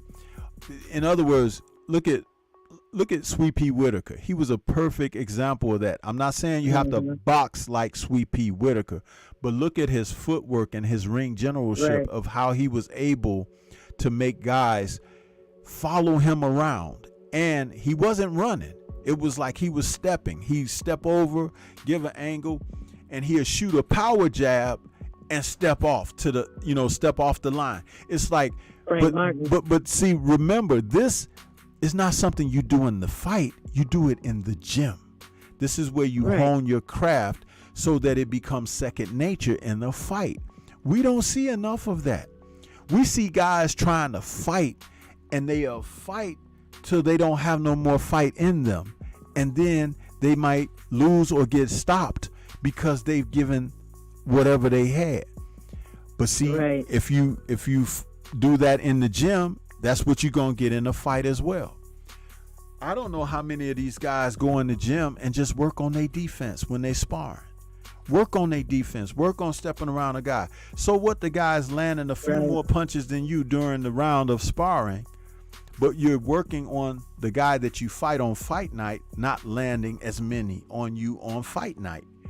You see, this is where the real teaching comes in. And I tell you all the time, when I say you, I'm saying everybody that listens to my content, I tell them all the time that the teaching isn't there. It's not. You can have a talented guy and he get moderate because you can't take the talent and cultivate it. I talked about Anthony Joshua years ago. When he defeated Prince Charles Martin and won that IBF title, they sat on his learning process. He didn't get better. This is why the fight with he and Dillian White is dangerous, because Dillian White has gotten better since he lost to Anthony Joshua. Anthony Joshua has not. He's actually recessed. So it's like it's a closer fight now. That's why. Because Anthony's progression, it didn't continue as champion. They tried to sit on the titles and, keep them and make money and stuff. It's like it was really wrong, because I remind people, do you know Anthony Joshua was like 25 years old when he won the first title? He was 25. He's like 33 now. Mm-hmm. And not only is he 33 now, yeah, he has come over here to learn from Derek James now. But guess what? That's a multi-millionaire trying to learn from Derek James. A multi-millionaire a few times over. He's not hungry. Yeah, at any given time, he might make up in his mind, I don't need this ish, and decide that he ain't gonna do it. You understand? Yeah. But when he was younger and didn't know any better and didn't know he could be beaten and stuff like that, that was the time to feed him these gifts. Like teachable. If they had hired Derek James when he won that IBF title from Martin and say, okay, we're bringing James in to teach this kid to do more and more, man, he would have been outstanding by now. He wouldn't have never lost to a guy like Andy Ruiz Jr., even though he was a late substitution and everything. It's a part of the process of development. You can. I mean, I would say that's the coach and on Anthony himself, right? Not wanting to not feeling complete and feeling like maybe I should be learning more. I'm not doing enough. And the coach just maybe not being a great coach. Well, see, this is what I'm trying to tell you. Everybody over there were like patting him on the back, and they were like, all the announcers, the former fighters, not all of the former fighters over there, because there were a couple of former fighters over there who spoke about what he needed to do, and he was very dismissive of them. Even Lennox Lewis had told him, you might want to go to the West and learn from some of the coaches over there and learn from some of the fighters over there so you could get better. He told Lennox that he was a clown. And he said F off to Lennox Lewis. You see what I'm saying? But Lennox had that type of disposition that he wanted to be better. That's why he went and got the man who helped the man who knocked him out. Oliver McCall knocked out Lennox Lewis. Lennox Lewis went to Emmanuel Stewart and was like, how did you teach that guy who was a journeyman heavyweight how to knock me out? I want you to coach me. You understand? That's intelligence. That's what I was saying about wanting to be better within your own self. Thank you. I don't think. Thank you. But I think UK fighters. I mean, and this is maybe a little. No, don't say it. Don't say it. Don't say it. Don't say it. Shall I? No. And I'll tell you why. Because all of the fish in the sea are not bad, but some are contaminated. Okay? That's life. Right. That's life. Lennox came from over there, but he retired in the Hall of Fame. Huh? I was just gonna say they should come over here and train at some point in their career. They should look to the ones who don't should look to elevate. Yes, I agree. And that may not necessarily mean coming over here. You got a veteran, legendary trainer out there called Nachos Beristain. You go over there and learn from that man, you're going to learn how to fight. You understand? And he's not over here. There are other coaches and trainers around the world. But see, the perception is we best, we this, we that. We have some good ones here, yes. But you have to understand where the goodness and greatness comes from. Huh? We got fruit trees here in America. There are fruit trees in Australia. There's fruit trees in China. There's fruit trees. Listen, and is it not still edible? In some places where there's less pollutants and everything, the fruit is better, ain't it? Africa. That's right. Yeah. Better soil. See, that's what I'm trying to tell you. That's why you open your mind. Don't look through the keyhole. Look through the window. It's a difference. But see, people are not taught that. People are taught to follow. Follow. Yeah. Huh? But you might be leading me down the wrong path. Following you. Yeah, that's right. Because your path ain't mine. But if you teach me how to think, how to cultivate this up here, then my path can go beyond yours with unknown possibilities. Well, I just yeah. have one more question for your comment topic. More of a question. Mm-hmm. And that is, what do you think really about this Leonardo and Alicia? Because I just don't know. I really think I know Alicia's gotten better. Leonardo is kind of a dog. I don't know. The only thing that may be holding Leonardo back that I really think is age might be catching up with her, because I think she's in her 30s now, and Alicia's still pretty young and spry. Right. But Right. Alicia has bad habits. She drops her hands. And Yes, she does. I in don't that like first fight, Leonardo was all on top of her for that. And that's how she won that majority decision, by being on top of her. Now, if she can get disciplined and keep her hands up for this fight, and and look to still move around like she does, because she's got good footwork and everything, punching combination, get out of there. Don't let that girl be physical with her. Stay out of those graces. Fight from mid-range to outside. Don't be on the inside. If you are on the inside, get your shots off and get the hell up out of there. Yeah, But she will. yeah, but Leonardo she's a tough cookie. She is not gonna come in there, like I said, only age, or if it's some kind of ailment that we don't know about that they don't disclose. But I expect it to be a very much more competitive fight. They say that sometimes when you win a world title, and she's now undisputed just about, it can make you 10% better as a fighter. That 10% may be just enough to get her over on Leonardo, but it's not going to be easy. Leonardo is not going to lay down for her and come in awe of her and say, "Oh, you're Alicia Baumgartner." No, she's going to be like, "I whooped you before, I'm going to get you again." That's what she's coming in as.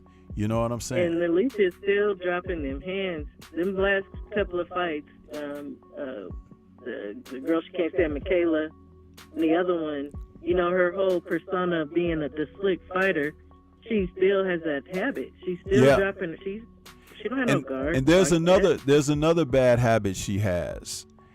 And even though the women only fight 10 rounds, and I saw this against her fight with Mayer, because I thought that Mayer won the fight. And I'll tell you, did, and I didn't. right? But I'll tell you why. Because I thought she did more outboxing. But what I did say about both of them was, late in the fight, neither one of them fought like they wanted to pull it out. And Baumgartner fights in her last couple of fights, she has fought like that, happy to make it to the distance if she didn't knock the other woman out. Well, Leonardo is going to be trying to get you for 10 rounds. And I thought that Mayer was going to do that. And I don't know if that was like her coach Al.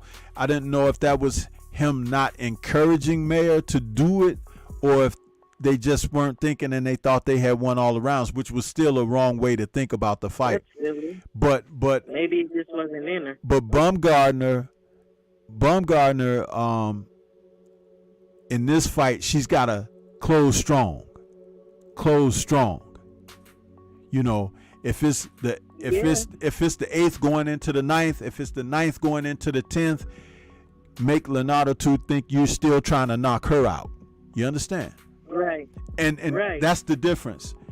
Very few current fighters have that natural clock in their head anymore. See, that's why I used to love to watch guys like Sugar Ray Leonard. Sugar Ray Leonard would test you throughout a fight. He would test you to see if you were still available, if you were still focused and dialed in, if you still wanted to try to win. You don't see guys doing that today. And you don't have to do it every single round.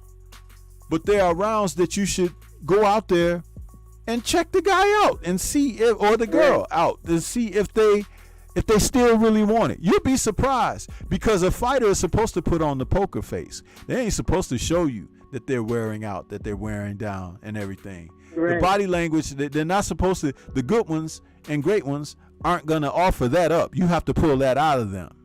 You know what I'm saying? So that's kind of one of those things that Baumgartner is going to have to do.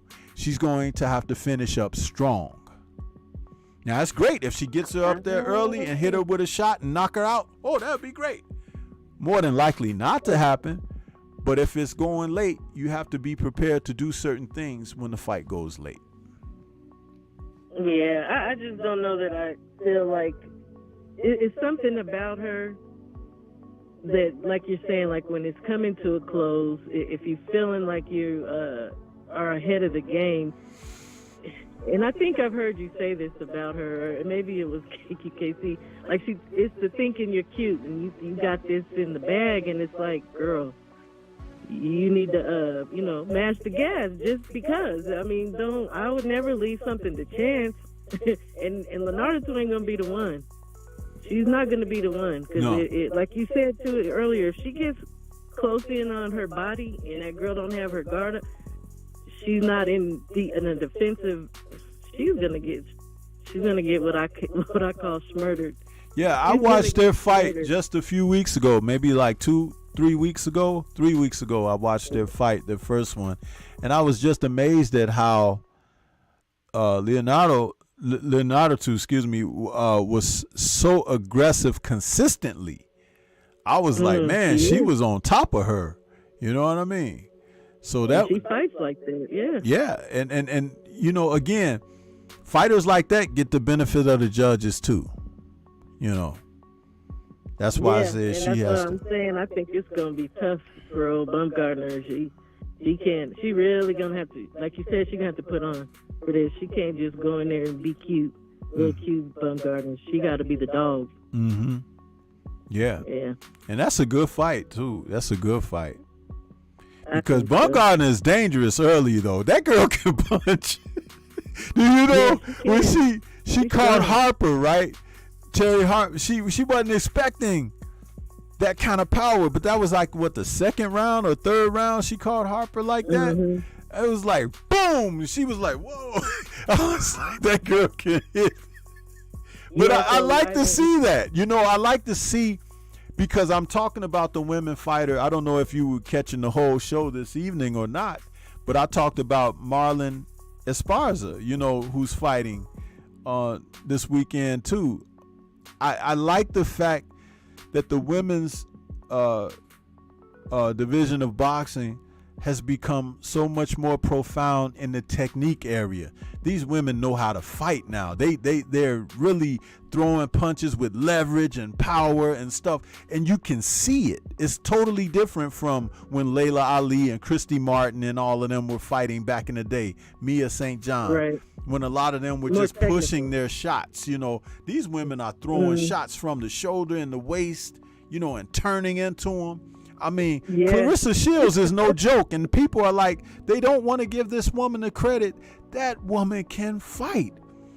I think that she, if you could match the eras of her and Ann Wolfe, she would give Ann Wolfe a hell of a fight, because she knows how to fight. Now, Layla, I always felt that Ann Wolfe was going to knock her out if they fought. Me too. But I don't feel that same about Clarissa, because Clarissa has graduated to a level of technique that and I don't mean this when I say it, but she fights like a man. You know, when you watch men box, Clarissa boxes like that. And it's not that a woman needs to fight like a man, but men invented the sport of boxing.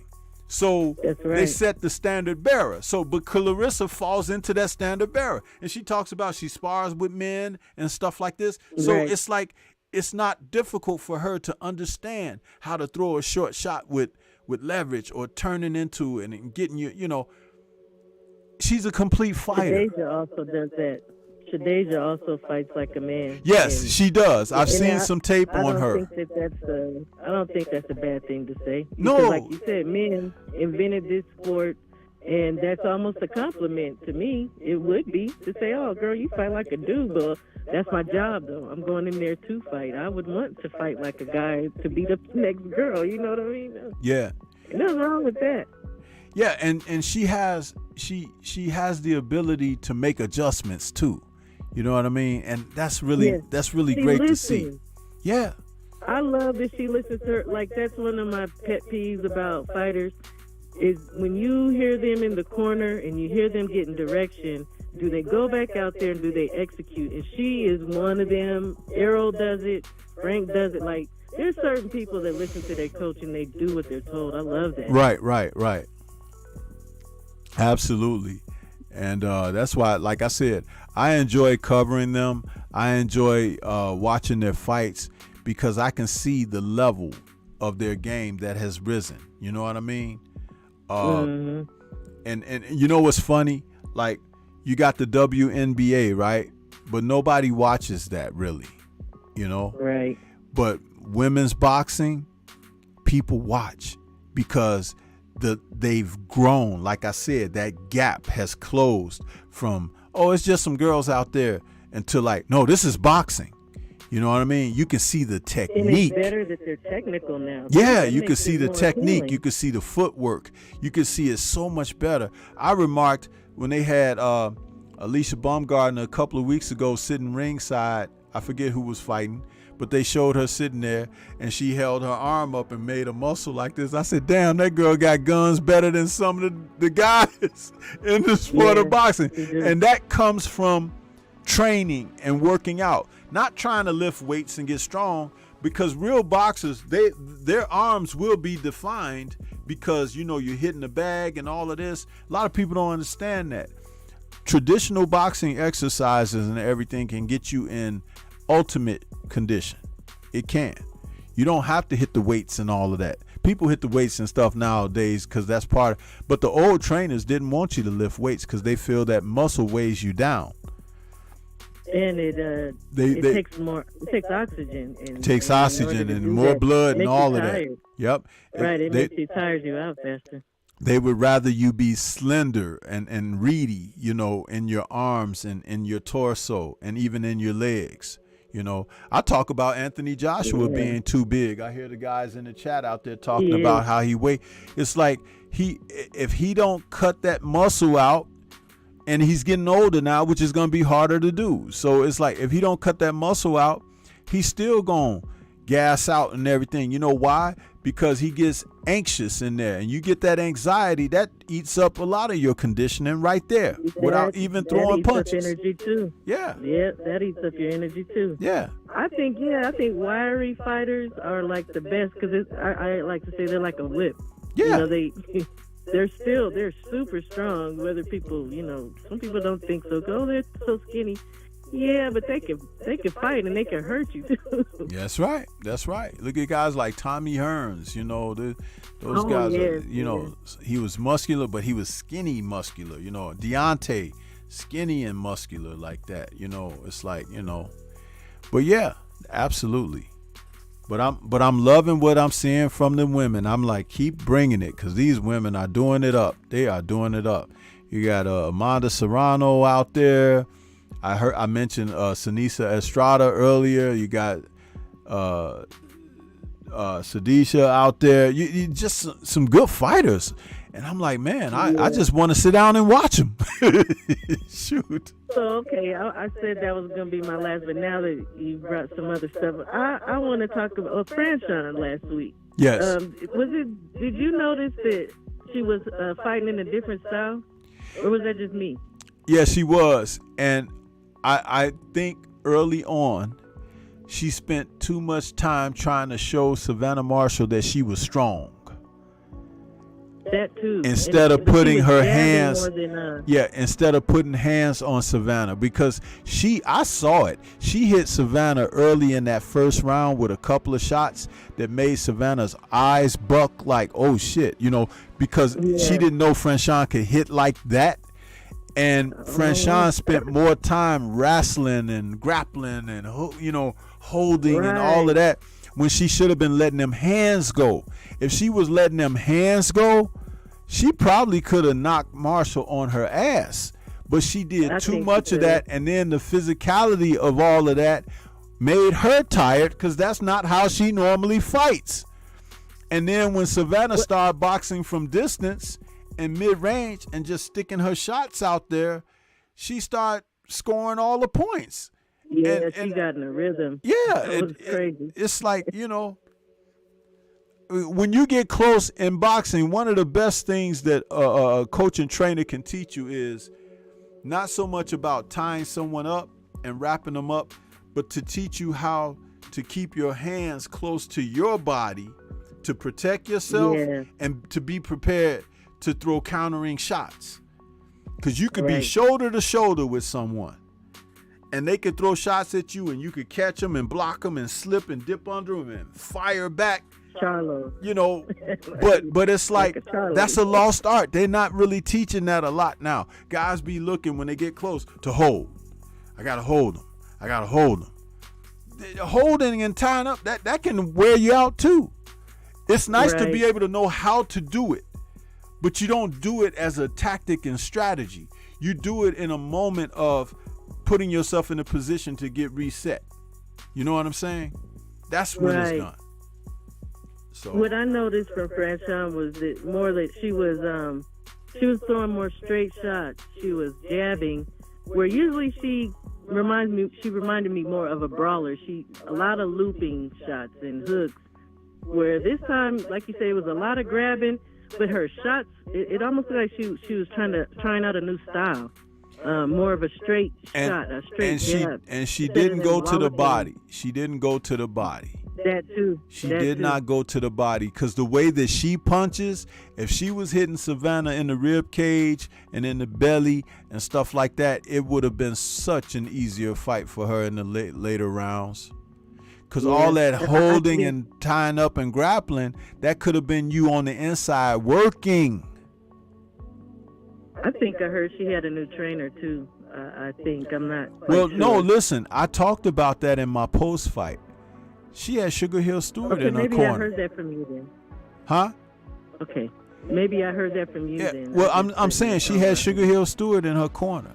That's an instant, automatic conflict of interest. Sugar Hill Stewart has worked with the Furies. With the Furies, right. Yeah, so you think that he would really be trying to help Franchon beat that woman? Do you? Really? Honestly? I don't know. No, of course. That's what I'm saying. Now, why didn't Franchon hire John David Jackson, who worked with Clarissa, who had a victory over Savannah? Don't that make more sense? That's a good question. That would make more sense. I raised that question during my post fight. I'm like, I put it out there. I said, I just want people to think about this for a moment. And I said what I said, and I dropped it out there. Haven't heard many comments, heard many people say anything. A couple of the brothers, Drew Titan and them, they tell me, hey, Stormy, didn't even think about that. I'm like, yeah. Sugar Hill is over there working with the Furies. So he helps this woman in her corner face a Fury fighter. A Fury trained fighter, rather. And the darling of them, because she's a woman. So it's like, you can't tell me that Sugar Hill was doing his best effort. You can't tell me that he was giving her his best advisements. You can't tell me. With that being said, then would he be the one who maybe was putting her onto that new style? Because again, that's just not the way Franchon fights. Or he could have been the one giving her that type of information because he knew it was going to benefit Savannah. Yeah, and it's not. I mean, like, it's not a good idea. I don't think. Even when you think of like Joshua, we know he has a new trainer, but when you're going in with the new trainer and you're learning a whole new style, I wouldn't want to be fighting with all my belts on the line, and I'm trying to become a straighter puncher. You know, I would want to use what I'm used to. It was, yeah, you know what, that was, now that I put all that together, yeah, that's a little, that's not good. That's not good. I keep telling you, It is what it is. when I say these things, I don't say it for dramatic effect or anything. I just try to put things out there and make people think a little bit. I'm like, you know what? My mind works a little bit different. I would not have had Sugar Hill Stewart in my corner. I would not. I'm surprised that Clarissa didn't tell her that. Well, they're friends and everything. Maybe, Clarissa hadn't thought about it to that degree. You know what I mean? Well, Clarissa sure was coaching from that audience. Yeah, she was. She was trying to correct it. But you know what? And I spoke about that in my post-fight too. I was like, to have someone like that there for you and down for you like that. I mean, I love that. I wish that we could see more of that from our professional fighters. Do you know, I spoke about these guys a little earlier in this show. The 84 Olympic team, Holyfield, Tyrell Biggs, Sweet Pea Whitaker, Meldrick Taylor, all of those guys, when they turned pro, they used to all go to each other's fights.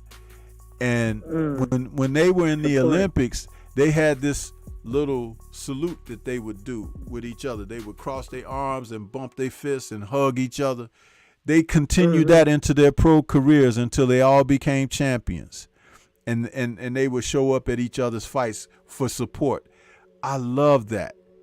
We've gotten so far away from that. You heard me just say earlier in this show that these guys don't even want to give the other guy credit for being good now. Well, if you don't give someone who's a future opponent credit for being good, why should I watch you fight them? Yeah. Yeah. I mean, if he's a bum, if he ain't fought nobody, if he's this, if he's that, you putting him down, why should I buy a ticket? Seriously. Or if you beat him, like you said, if you beat him, why should I give you credit for beating him? He was a bum. He was a bum. You just beat a bum. Right. You see what I'm saying? So it's like, it's a balance, talk your stuff, but like you have some respect for that, man. And absolutely. I get it. Absolutely. See, and that's the kind of thing that I talk. But guess what?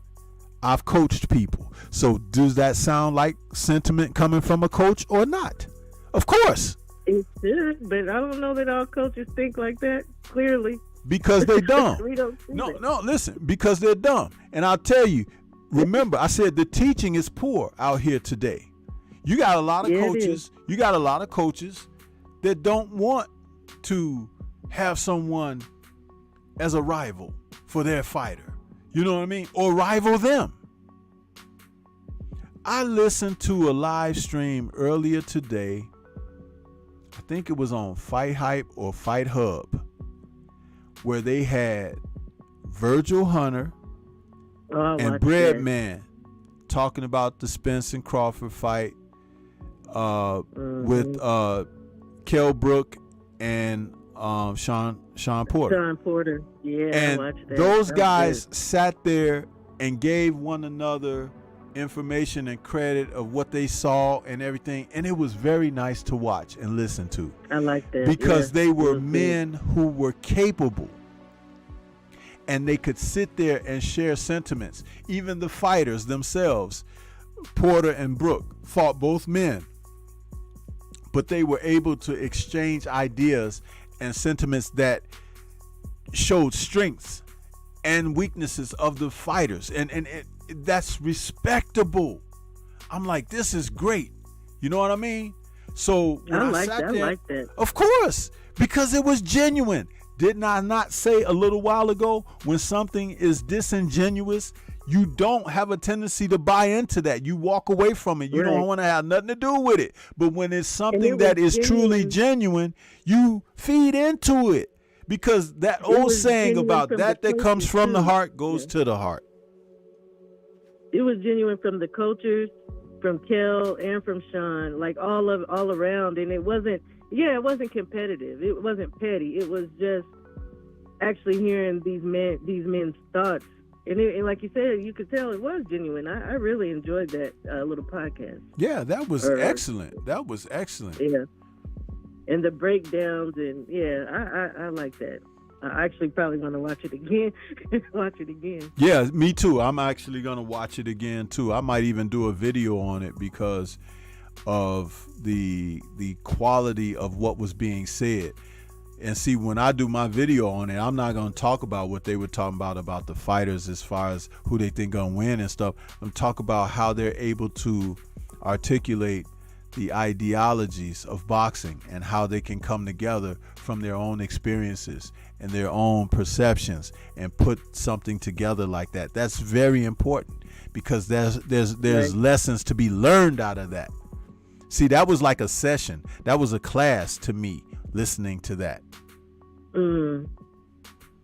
Yeah, you know what? I would like to see more of that type of stuff. Coaches, and even boxers, you know, maybe the mix of them having these types of conversations. That would be a great little something for somebody to pick up and start doing. Oh, you mean like the Tuesday tussle? Well, like several of these professional coaches and the boxers. I know what you're saying, but what I'm trying to put out there is that I do this every week. Yeah, the people don't come, and those that do come, they hide behind the bushes and peep through the blinds. It's just like now, over 120 something people done viewed the show, only 46 likes, 25 current viewers. But like, where are my likes? Where are my likes? Because I'm doing something real here. I've been on for over 2 hours and had nothing but great boxing talk and great call-ins by you all that have called in this evening. And where's that real love and support? I'm not over here putting down other channels, talking about people and all of that foolishness that you can see out there, that people have hundreds of folks in their chats for that foolishness. We're talking real boxing over here. I done covered all the fighters that's fighting this weekend. You know what I'm saying? Yeah. And it's like, but where's that? Oh, but it's people out here say, oh, I love boxing though. But where you at? Yeah, but people like mess and drama more, Sensei. That's all that is. And you're not a sensationalist. You know what I mean? You're kind of no nonsense, and I think maybe people, you know they on some BS, so they ain't coming around here. And if they are, they gonna just be quiet. Yeah, well. Yeah, because you don't play. You kick somebody out in a heartbeat, and I don't blame you. It should be that way. Yes, you just need to we need to find more quality people to come in and be a part of and participate. But then that just goes to show you, there's way more people out here on some BS. Well, that's why I said there are good fish in the sea still, but there are some contaminated ones out there too. So you just have to, pick them like you pick your fruit. That's all. That's all. Apparently the good are few, and the bad and contaminated are in abundance.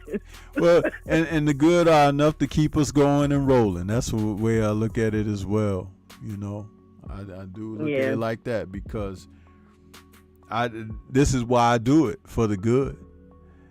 If you think I was doing it for the bad, I wouldn't be doing it at all. I can tell you that. No. And I've been tonight, I've been in here. Lately I haven't been really participating in chats. I've been listening, and I appreciate you calling in, because you got a lot to say. Now I'll be looking for you to call more, because I'm like, see, you know what's amazing?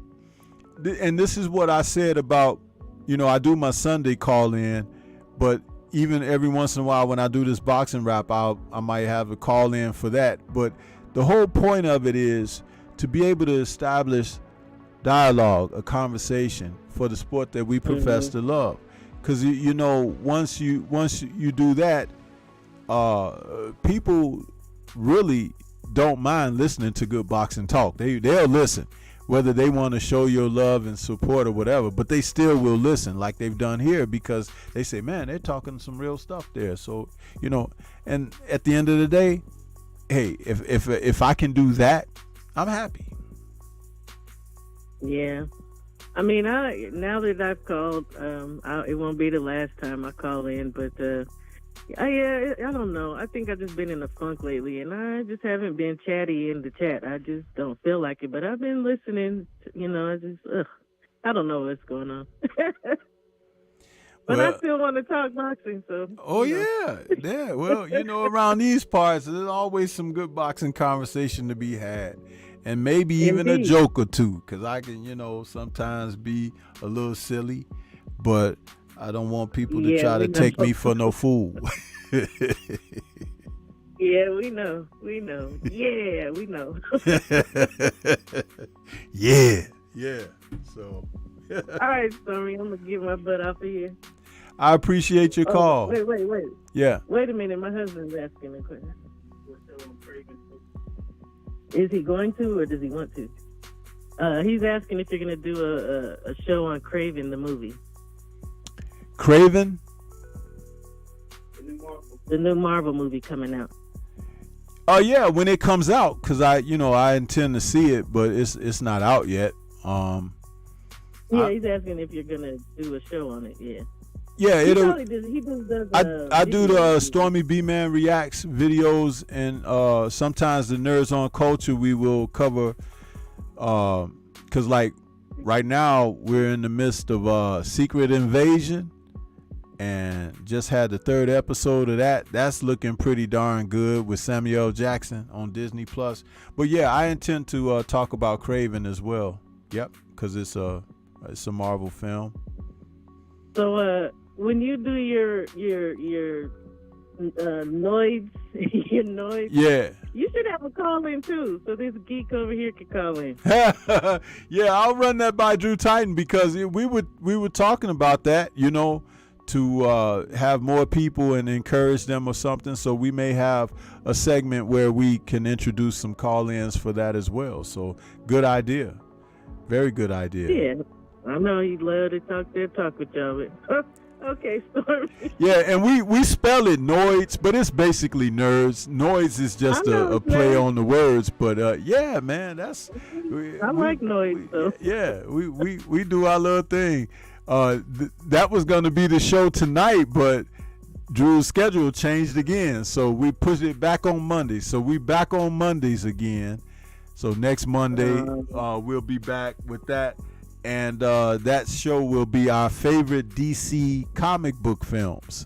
So that's what this coming Monday show will be. So your husband can tune in for that, because if he likes those movies, man.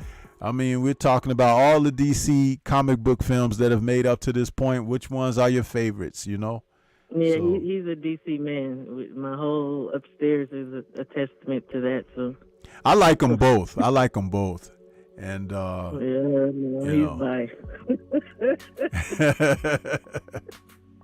Yeah, so okay, well, I appreciate you calling, and you take it easy, and I appreciate your husband showing that support as well. Yeah. Yeah, if you get in the chat and start talking that talk with y'all, then it'll be better. All right. Okay. All right, you guys have a blessed one. Enjoy those fights this weekend. You as well, Stormy. I'll see you at the post fight. Okay. All right. Okay. Peace. All right. Bye. Bye.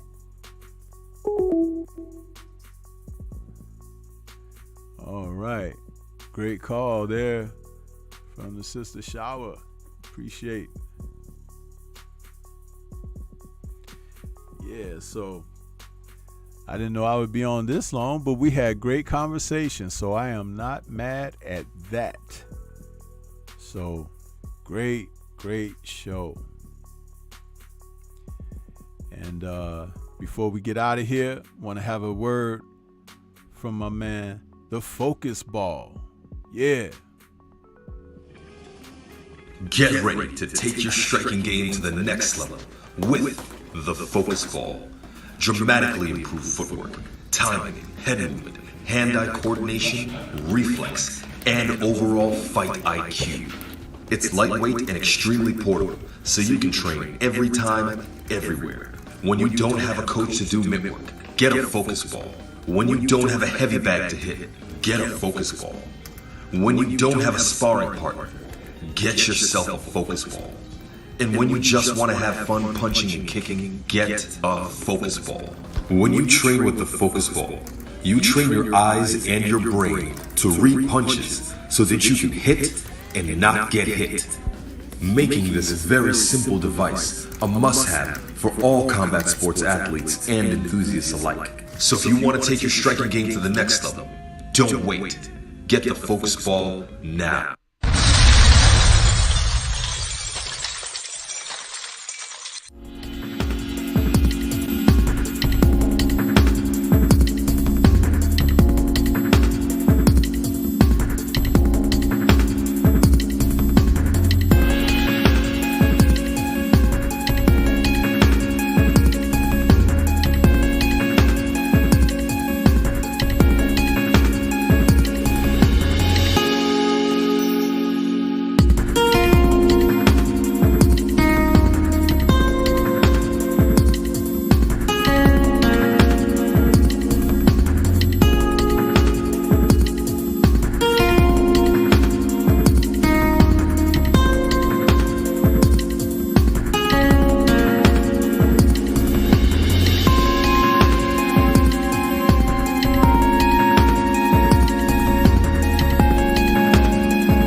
Yeah. So this has been a great show. Turns out that we had some great call-ins. I appreciate everybody that participated in that. That's what it's all about, you know. We're going to get on up out of here. Tomorrow evening, I'll have the Friday night chop session. I think I'm going to push it back a little bit so I can check out that Diego Pacheco and Gallegos fight. But we will be back. And then Saturday night after the fights, we will have the post-fight show. So that's what we got. We got a lot of boxing coming up. So just be prepared to tune in, you know. And that's what it's all about. We're going to be here and enjoy. So, but gonna get on up out of here. And trying to see, I had something here. Give me 1 second, fam.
Yeah, sorry about that. I had to check something out here in the house real quick, but I want to say salute and shout out to the mighty LDBC.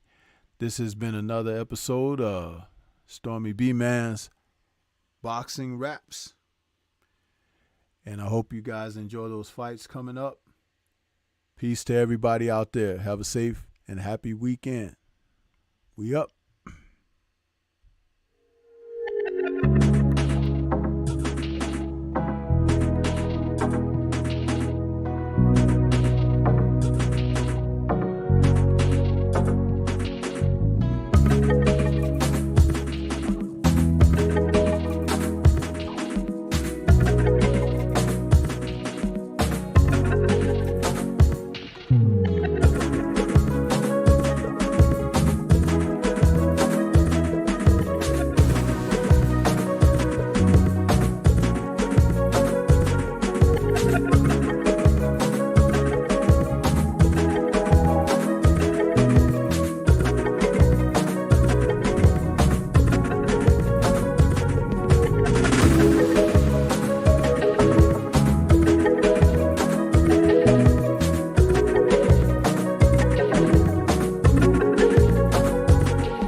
to this day.